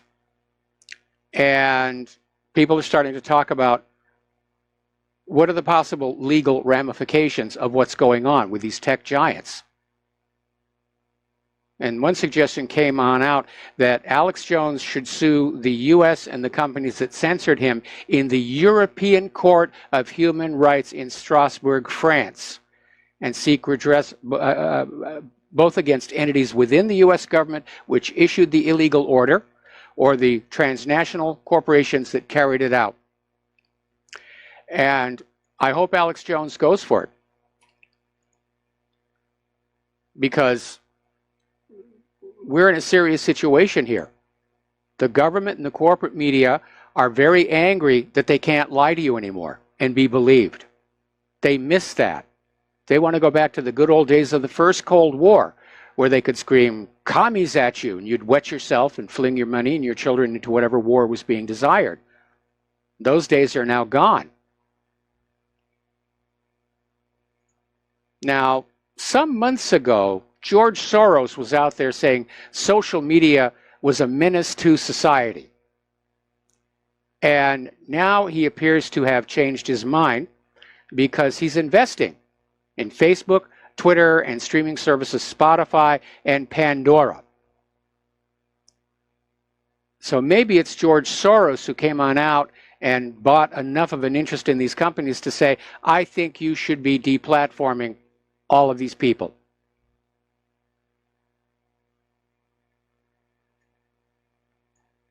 Because the independent media is definitely a major roadblock on his plans for a one world government, one world central bank.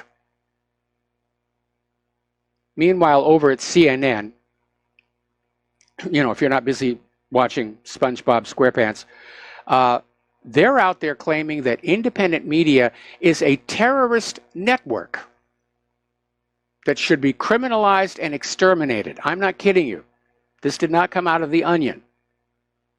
And I may be annoying and obnoxious and irritating. I'm not a terrorist.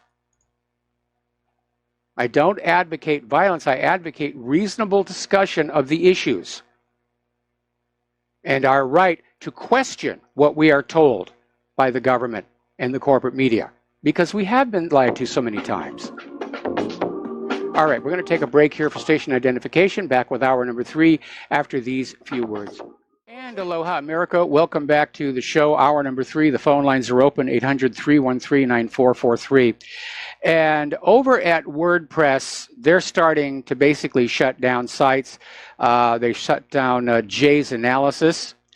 Apparently, they shut down Fellowship of the Mind with no warning for violating the terms of service. And again, it's very important for people who run blogs. You got to get your own servers.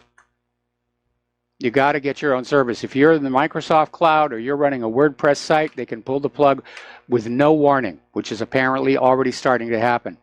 Now, over at Project Veritas, they have decided to come up with a new web platform. It's called Veritas Leaks. And it's a parallel to WikiLeaks that offers anonymity, collaboration, and impact. And Project Veritas is hoping that people are going to blow the whistle on things that Project Veritas will then look into, and probably should look into here. Okay, now Shopify, which is an e-commerce platform, banned InfoWars and all of InfoWars products. Alex Jones sells a bunch of stuff through his website here. They've now yanked the plug out from Franklin Armory, a popular firearms accessories manufacturer. Now, there's nothing illegal about what Franklin Armory is doing, but this is part of that liberal agenda. Censor the independent media, take away the guns.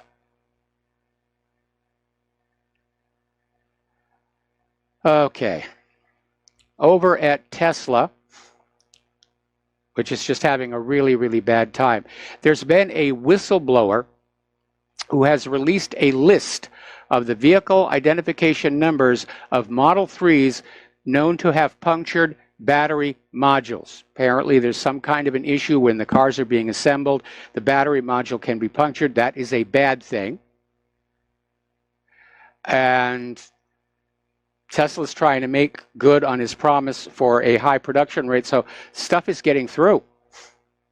It's almost like the end of the movie Gung Ho, where they're just cramming the cars out the factory door, and some of them don't even have engines in them. Now, apparently, the board of directors of Tesla are starting to lawyer up. There's already talk of a lawsuit against Elon Musk for fraud because he may not have, in fact, had the funding to take the company private. And apparently, the more Elon Musk's tweeting is worrying people. And so the board is figuring out what's going on here. And if Musk did not have the funding and he made that announcement, maybe it was to temporarily boost the company's stock to force losses on the short sellers. Now, that's stock manipulation. That is illegal. And I understand the Securities and Exchange Commission is already looking into it. I wish they'd been that fast with Bernie Madoff with the loot here. Okay, Amazon is now being accused of allowing cheating customers to unfairly get refunds from online sellers. And this was an issue kicked up by SaveMyLight.co.uk that sells lighting components and claims Amazon has a policy of refunding buyers at the drop of a hat to keep them all happy. The problem is that, according to this retailer, he's saying customers have been refunded even when they didn't return the goods or return goods that were clearly damaged while in their use.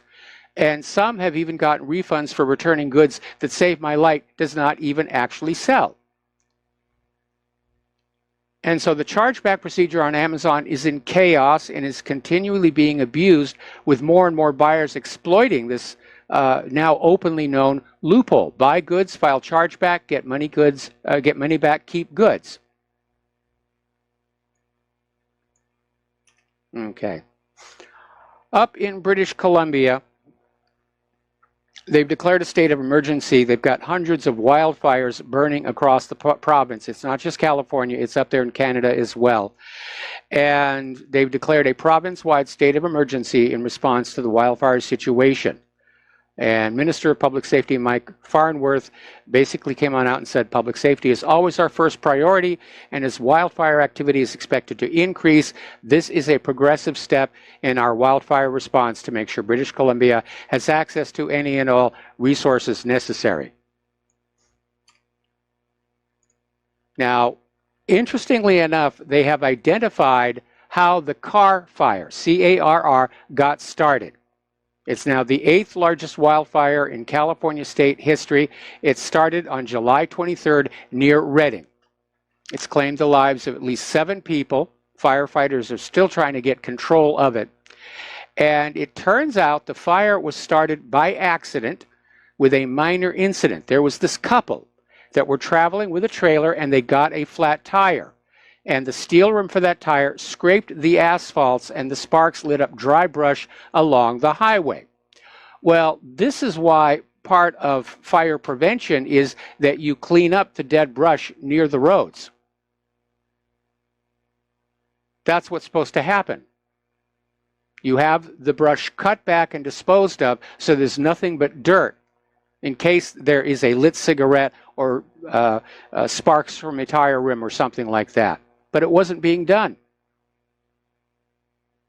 California is spending huge amounts of money on the illegal immigrants and the refugees and a bunch of other stuff. They're not taking care of the state itself.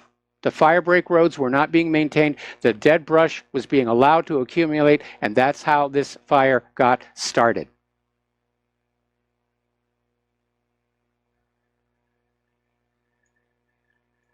So we're in a wartime economy. We're seeing the effects of a wartime economy. They don't want to admit it, but that's what's going on here. Over in Maryland, there was a citizen who contacted the Maryland Department of Health to find out why they were so keen to push the HPV jab on 11-year-old children. Now, that human papillomavirus shot is only good for 5 years. and they're giving it to kids who, by the time they actually become sexually mature, they'll need another shot, and it's an expensive shot. So this gentleman went over to the Maryland Department of Health to find out what's going on, and he was shown letters from the Maryland Department of Health outlining the new policy. And he contacted Dr. Jinlin Chan, who'd signed the letters, and she could not provide any evidence to back up that there's an actual need for the vaccine. And he then contacted Dr. Ken Lin Tai, director of the Cancer Control and Prevention Unit at the Department of Health, but she couldn't provide any evidence either. And finally, he met with Dr. Howard Haft, deputy director of the Maryland Department of Health, who said it was CDC. Yet CDC's policy is to not take positions on state-specific legislation. So apparently the citizen, and I'm sorry I don't actually have his name here, I didn't get it when I copied the article over here, suspecting there was something else going on, he filed a Public Information Act request with the Prevention and Health Promotion Administration and found out that the Maryland Health Department had received $91 million in funding from big pharma nonprofits specifically to promote the HPV vaccine in Maryland. It's all about the money. It's all about the money. And by the way, there's a video up at whatreallyhappened.com talking about the HPV vaccine, about how it's all risk and very, very little benefit. And I got an email associated with that video about another case study where this perfectly healthy young lady, and she goes in for the HPV vaccine, which, by the way, is 3 shots, not 1. And apparently she was in school athletic, dead.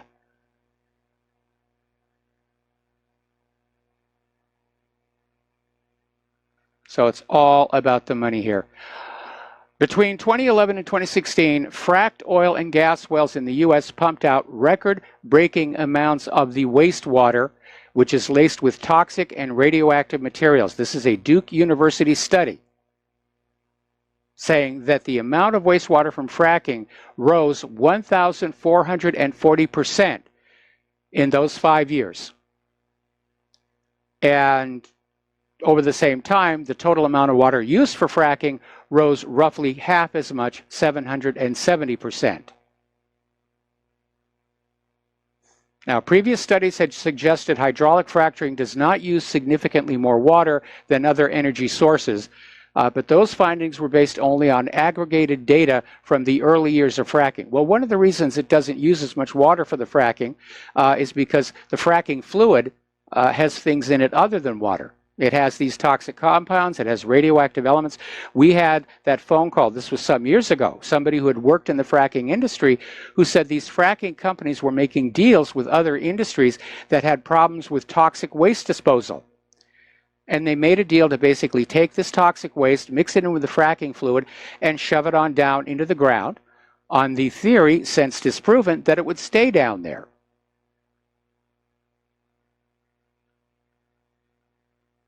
And the Duke University researchers are saying that this spike in wastewater is going to continue as fracking expands, which makes a lot of sense. I think it would have been better to take all that money invested in the fracking wells and really look for an alternative energy source. But the oil companies, just like big pharmaceutical companies, they have a lot of money and a lot of lobbyists, and they don't want anything to change. Because if somebody comes out with an alternative energy source, they get all the money from now on. Over at Manila, a Chinese Boeing 737 has had a crash landing.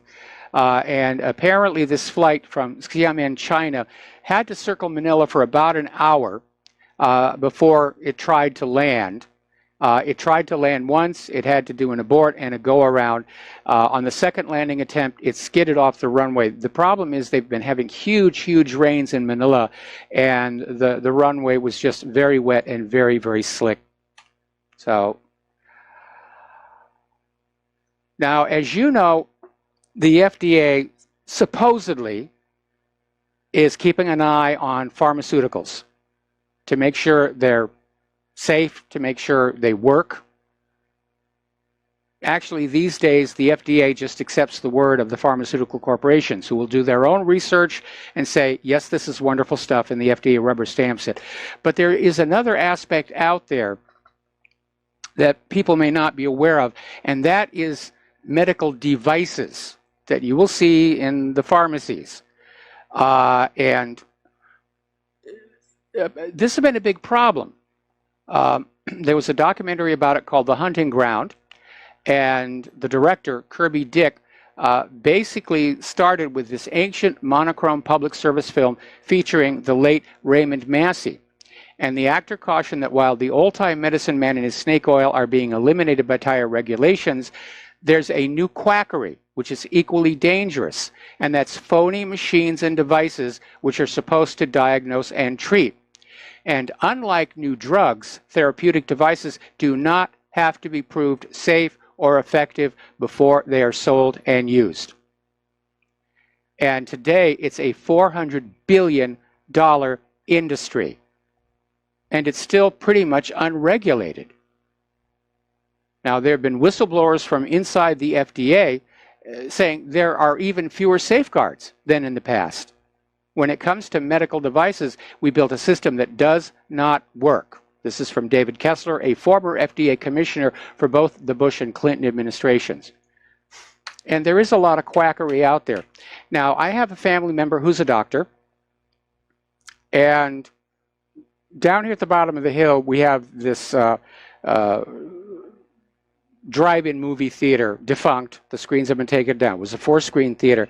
And they used to have this wonderful little flea market there. Right now, it's an overflow lot for all the cars. But one time when Claire and I were down there, I found this very weird little box. It was wood on the outside, black on the inside, and had all kinds of wires and coils on the top of it, and a whole bunch of things that plugged into it. And I did a little research, and I discovered it was what was politely called an electrotherapy machine, where it would send electricity through various parts of your body to heal. It even had a comb on the claim that the electricity could stop the baldness.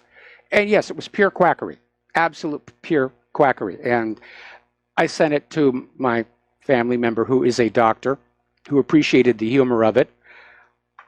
I'm pretty sure she does not have it displayed in her office. But yeah, even today, brand new stuff on the shelves of the pharmacy. If it's a medical device, it doesn't have to be proved to be safe or effective. They can still sell it.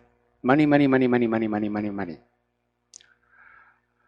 Okay, now getting back on over to Harvey Weinstein, and I don't tend to do a lot of entertainment news, but this one is definitely worth following because a Manhattan federal judge has ruled that a sex trafficking lawsuit filed against Harvey Weinstein can move forward.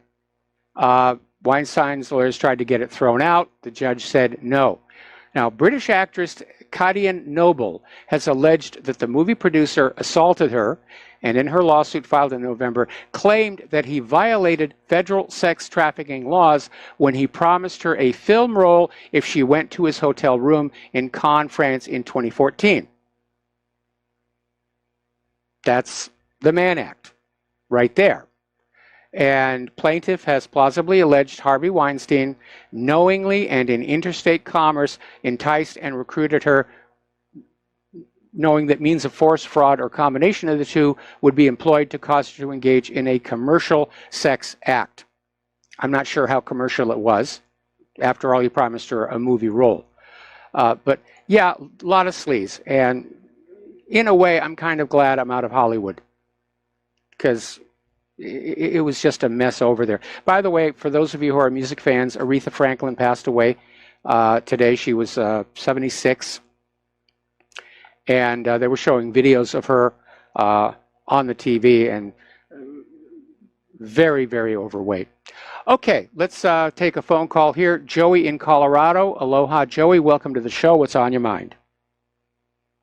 Hey, Mike. It's amazing to get through you so fast. I used to call the Alex Jones show, and that would never happen. I was wondering if you've heard of No More News, KNOW, with Adam Green. Yes. Yeah. You guys seem to be really on topic or on the same page about a lot of stuff, and it'd be cool if you could have Adam Green on to the show. Yeah, it's been suggested to me before, and I'm trying to get back to where I have more guests in my copious amounts of free time. We're going to have 2 guests next week, so I'll try and get him on. He's a good guy, man. He's a good guy. But I just been tuning into you lately. Your news is very different, man. I appreciate it a lot. It goes a lot deeper than what else is out there. So God bless you, brother. Well, thank you very much. Thank you for the kind words, and thank you for the phone call. We're going to let you go. And again, the phone lines are open for anybody who wants to call in before the end of the program. Over in Japan, things are rocking and rolling over there. They have issued a volcanic warning level for this peak on, I know I'm going to blow this, Kuchinora Fujima Island. And it's 620 miles southwest of Tokyo, and they're preparing to possibly evacuate the island. I took a look at it earlier today in Google Earth, and it is a small island, and if the volcano erupts, who knows where the lava is going to be going. They also had 2 magnitude 6 quakes out there near Iwo Jima. No tsunami warnings issued for Hawaii. All right, we're going to take a break for commercials, and we'll be right back after these few words. And aloha, America. Welcome back to our show here. Getting on back to the news. Here in Hawaii, the volcano seems to be calming down. Over there on Kilauea, the U.S. Geological Survey has basically come out with what they call a lull analysis. But the lava flow from Fissure 8 has essentially stopped as of a couple of weeks ago. Outside of spontaneous rock falls, there have been no more collapse events at the summit of Kilauea. The VOG has been much less. The air is a lot more clear. And most of the people on the Big Island are saying, yeah, this one is finally over. The USGS, of course, is hedging their bets and saying, well, it could be a lull and we could see a revival. But I think most of the people on the Big Island are thinking about, trying to get back to some kind of a normal life and recover from this. Certainly the people of Volcano Village are hoping that with the volcano quieting down, that tourism will return, because they took a major, major financial hit from that volcano. Now, here's an interesting little article. This came out of Sputnik News. And it's basically the United States is expressing concern about a Russian satellite that is exhibiting what the U.S. considers abnormal behavior, implying it is a weapon of some sort, but of course without any evidence to actually back it up. Now, the U.S. has repeatedly rejected out of hand attempts to prevent a space arms race via an international treaty, and is developing its own hypersonic weapons capable of reaching space. And of course, as you know, Donald Trump has now announced the creation of the Space Force. Sounds like a 1950s science fiction movie here. And so U.S. Assistant Secretary of State for Arms Control, Verification and Compliance, Yelem Poblet, said that we are concerned with what appears to be very abnormal behavior by a declared space apparatus inspector. And he's saying its behavior on orbit was inconsistent with anything seen before from on-orbit inspection or space situational awareness capabilities. A lot of big words thrown in there. Basically, what they're trying to do is sell the idea that it's in orbit, but it's in a different orbit that we don't like. And the U.S. government is basically angry that the Russians have an object in space they don't know everything about. And the cause of their ignorance is, of course, their own lack of interest in reaching a workable treaty governing weapons in outer space. So it's another scary Russian weapon. Oh, you taxpayers, you gotta fork over more money We got to get on up there and make sure that Russia doesn't have an evil, evil satellite up there ready to just drop bombs on you or something. Okay. Apparently, universal basic income is now officially a part of the California Democratic Party platform. So that's what they're going to be campaigning on. Vote for us, we'll give you free money. Didn't the Joker do that in the first Batman movie? Jack Nicholson? And look how that ended out for them. Now, there have already been places that tried the idea of a universal basic income. It didn't work out. It couldn't be sustained because they couldn't get the money.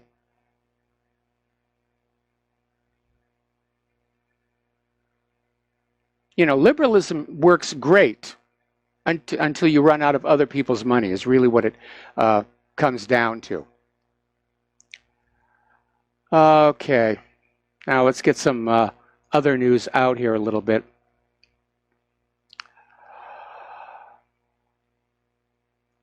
Apparently, Amazon is considering buying landmark theaters. So not just happy with e-commerce, they want to get into the brick and mortar cinema industry. And I assume, of course, that tickets to these theaters would be available over Amazon here. Over at Massey University, there's a humanities lecturer, Jonathan Tracy, and he's saying free speech or no platform, it doesn't really matter. It's still censorship. And he's concerned about it because apparently it's happening at Massey University. Apparently it's happening down in New Zealand. And he's out there saying, according to the Roman historian Tacitus, the key distinguishing feature of life under good emperors as opposed to bad emperors is that a good emperor leaves you free to think what you like and to say what you think. So obviously we are living under a bad emperor here. Story coming on out of Investment Watch blog. Apparently Trump is now starting to say it's time for Clinton indictments. He wants Sessions to reopen the investigation into the email server, citing that FBI's Comey and Strzok engaged in a cover-up, which is exactly what they did.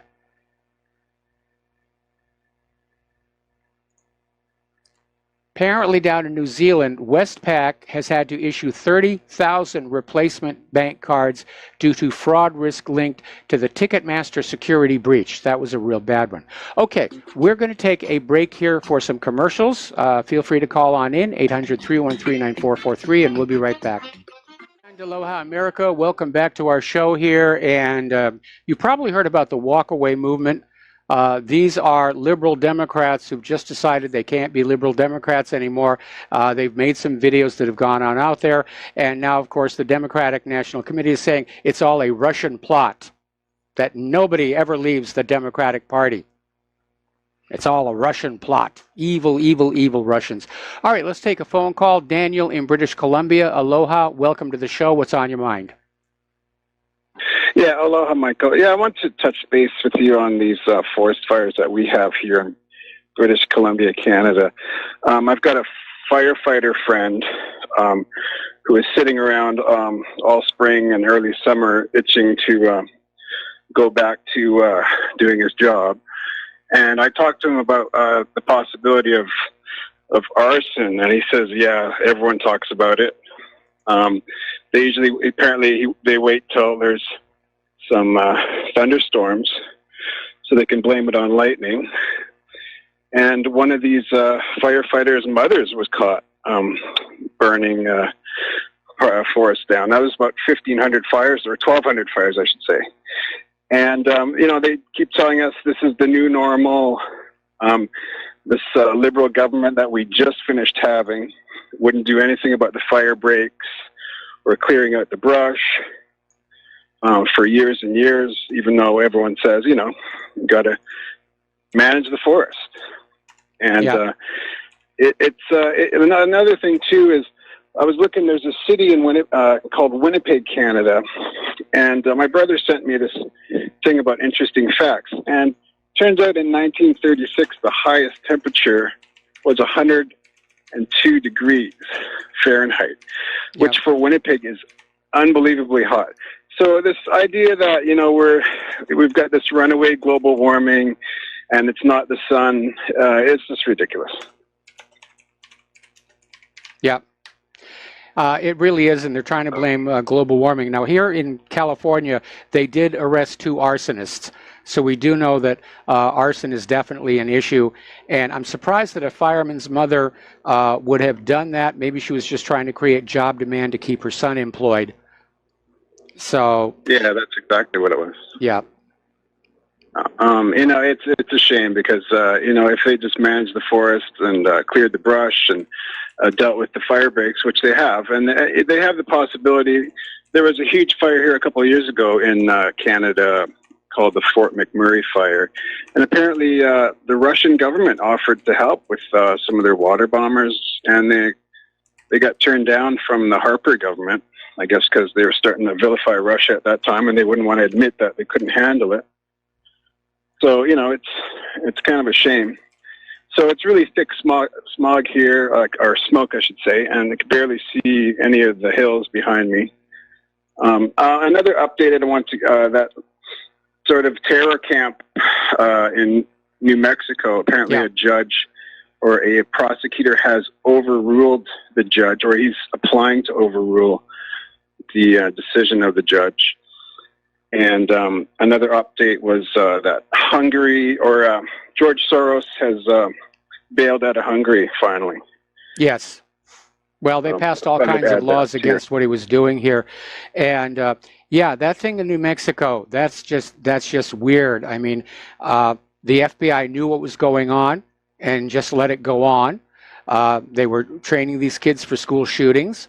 And when they finally got discovered by immigration authorities, then a judge orders the place literally bulldozed, destroy all the evidence out there, and then this other judge, maybe it was the same judge, says you can all walk on out of the courtroom on a signature bond.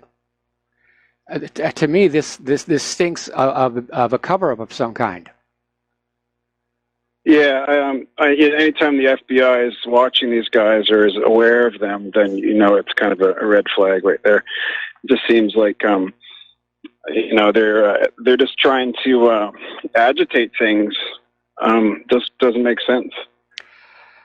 No, it doesn't make sense. The destruction of the compound and just releasing the guys. I mean, there was a dead 3-year-old.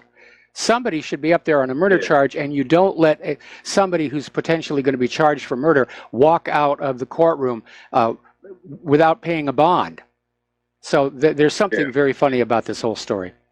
Well, there's social justice warrior judges out there that are, you know, they just all again, they're just they miss Obama and they miss the good old days, and I don't know. Trump has to get rid of Sessions. I don't know. He needs to clean house. But that's my 2 cents. Yeah, I'm in agreement with you. Trump's biggest mistake coming into office was he wanted to be magnanimous in victory, and he let all these Obama holdovers stay, thinking they were going to be loyal to him because he's now the boss. And that may be the way it works in the business world. That's not how it works in Washington, D.C. politics. Everybody's compromised. Everybody has secret connections and allegiances. Everybody's got an agenda. And that, I think, was his biggest single mistake. Because he's been surrounded and outmaneuvered by the people around him ever since then. And I do wish that Trump would stop focusing so much on blowing up people in other parts of the world and start looking at what's going on around him in Washington, D.C., or he's definitely going to be a one-term president. Yeah, the whole thing right now, the media is talking about the fact that he got rid of Brennan, and his security clearance makes him, you know, they're trying to make him look like he's trying to hide something, which the optics on that are it does look like that, because people don't know how dirty Brennan is. Well, again, the issue is Brennan doesn't work for the government anymore. He shouldn't have a security clearance.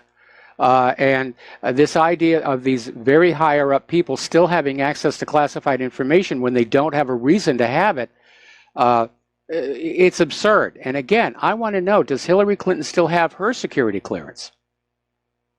Yeah, exactly.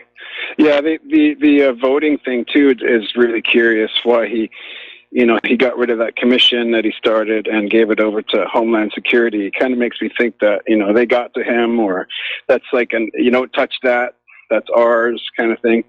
Maybe he got the message not to fool with the elections and that. Somehow or other, he's been collared and put on a leash. Again, I think he's going to be a one-term president if he even makes it to the end of his first term. Because if the Democrats get the House in November, they're going to impeach him. They won't be able to remove him from office because they won't have control of the Senate. But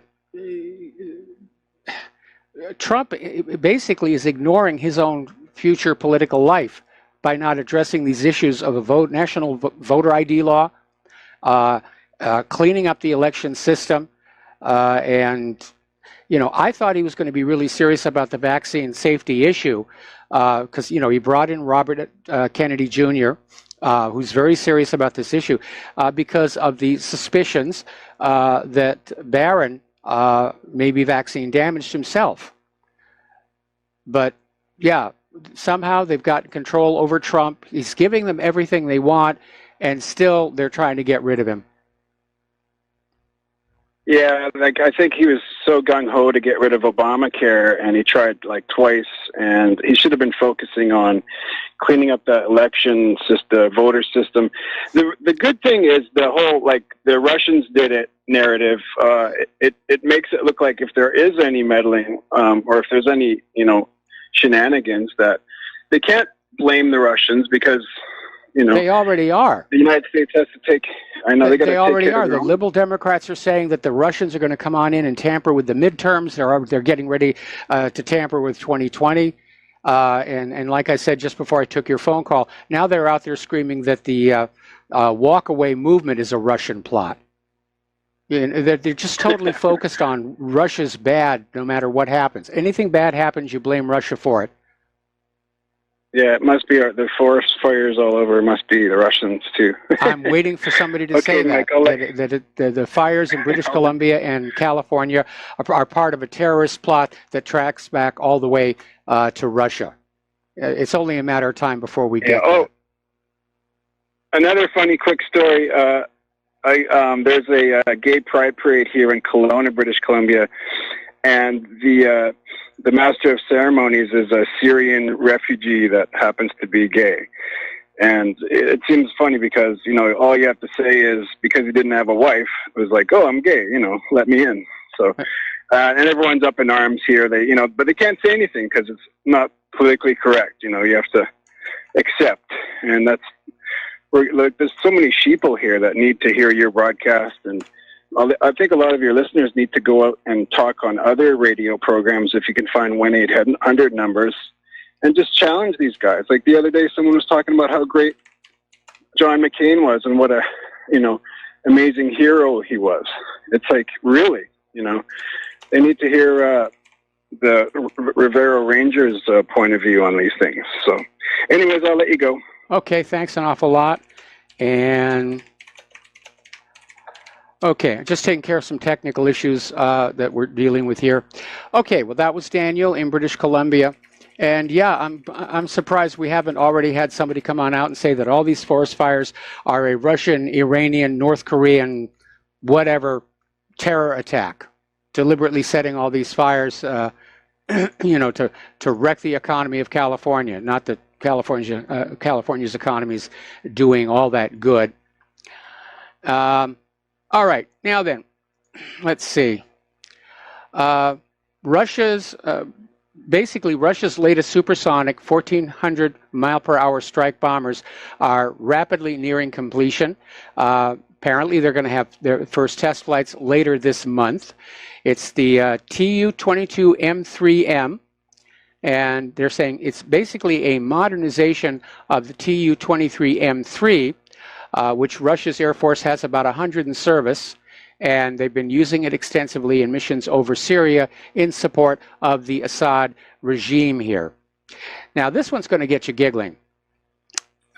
Michael Avenatti is the lawyer for porn star Stormy Daniels.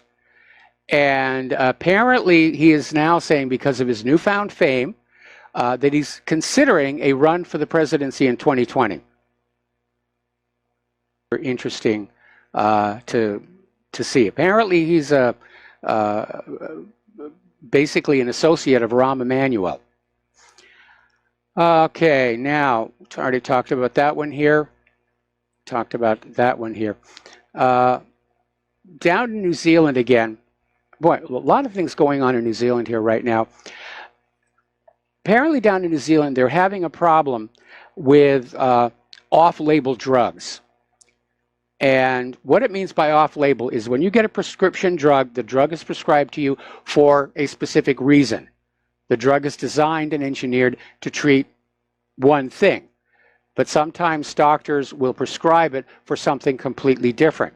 They're not supposed to do that, but they do that. And apparently down in New Zealand, there's a big problem with New Zealanders being prescribed antipsychotic drugs for off-label reasons like just helping them to sleep.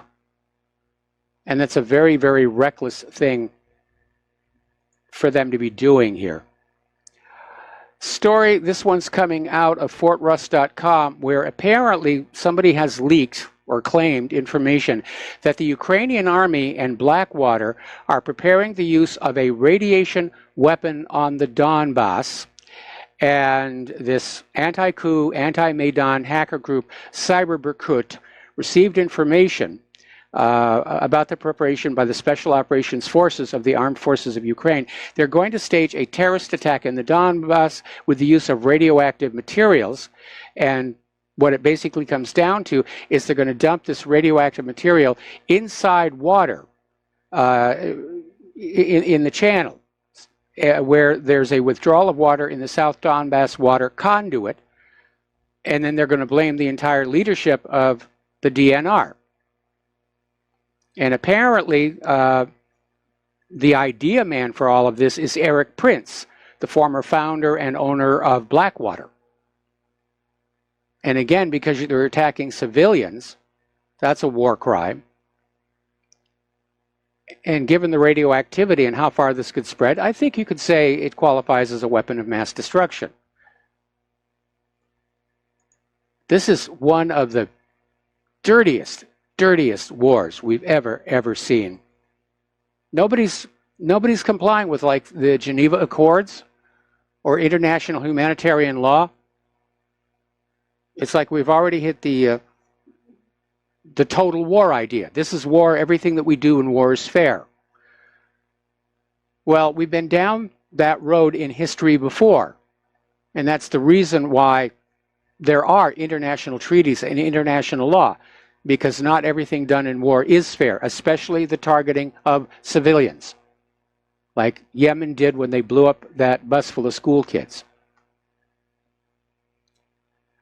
Alrighty. Now, we already talked about Jay's analysis being taken down. And apparently somebody has done a study that common household cleaning chemicals actually decrease your lung function over time. And of course, you all remember what I went through with Claire years ago when she was suffering this horrendous joint pain. And we went to the doctors, and she was prescribed medication, including one that was prescribed off-label. They gave her creams and lotions and ointments, even special shoes, and nothing really worked. And we figured it out for ourselves. It was chemicals in the household products and the cosmetics called formaldehyde precursors. And they're used as preservatives because these chemicals basically decay into formaldehyde, which, by the way, is a known carcinogen. And there's no regulation on it at all. It's used in carpet manufacturing. It's used in all kinds of stuff. The only law that actually regulates the use of formaldehyde is that it may not be used in baby shoes, in the glue that holds the shoes together, because formaldehyde is used in glue. So we got rid of all those products, and Claire's doing a lot better. And also, in response to a lot of email I'm getting from her, yes, her back is getting better as well. She will be on the show tomorrow, and we're actually very relieved. The news is getting better and better. Okay, we're going to take another break for commercials. We're going to be back with the last segment of our program after these few words. Aloha, America. Welcome back to our show, final segment of our program on this Thursday. And apparently the jury in Paul Manafort's trial has adjourned for the day without reaching any verdicts. What they did do is send the judge, T.S. Ellis, 4 questions, one of which asked him to define the meaning of reasonable doubt again. And this may signal that the jury is leaning toward acquittal. But of course, there are multiple charges, and it may be acquittal on one and, guilty on the other, and we'll see. And again, I'm surprised that Manafort's lawyer didn't put Rosenstein on the stand, because Rosenstein supposedly investigated Manafort for these very crimes 8 years ago and walked away from it, said, no, there's nothing here. Maybe Manafort's got,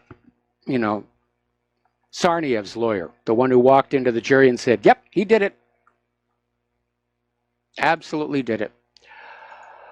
Okay, so a lot of people are reacting to New York Governor Cuomo's comment about America was never that great to begin with. Tucker Carlson has basically uncorked on him.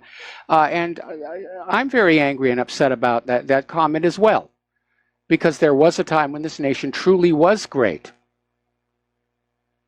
We were a manufacturing powerhouse. We were a breadbasket to the rest of the world. We were all those wonderful things that were in that speech from the newsroom, from the premiere episode. We had great technology, explored the solar system, explored the universe, actually. We did all those wonderful things. We can't do them anymore. We have definitely declined. But for Cuomo to say we were never that great again, and I know where he's coming from. He's basically trying to lower the expectations of the people of New York by saying it's not going to get better. What you're dealing with right now with the refugees and hunger and the extreme stresses and poverties, that's the new normal. You might as well get used to it. Which is what you tell a population when they're living in a wartime economy, which is exactly where we are. But for him to say it was never that great to begin with, I'm sure he wasn't really thinking when he said that. But I can understand why so many people are angry with him. That was a very dumb thing to say. This was once a great nation.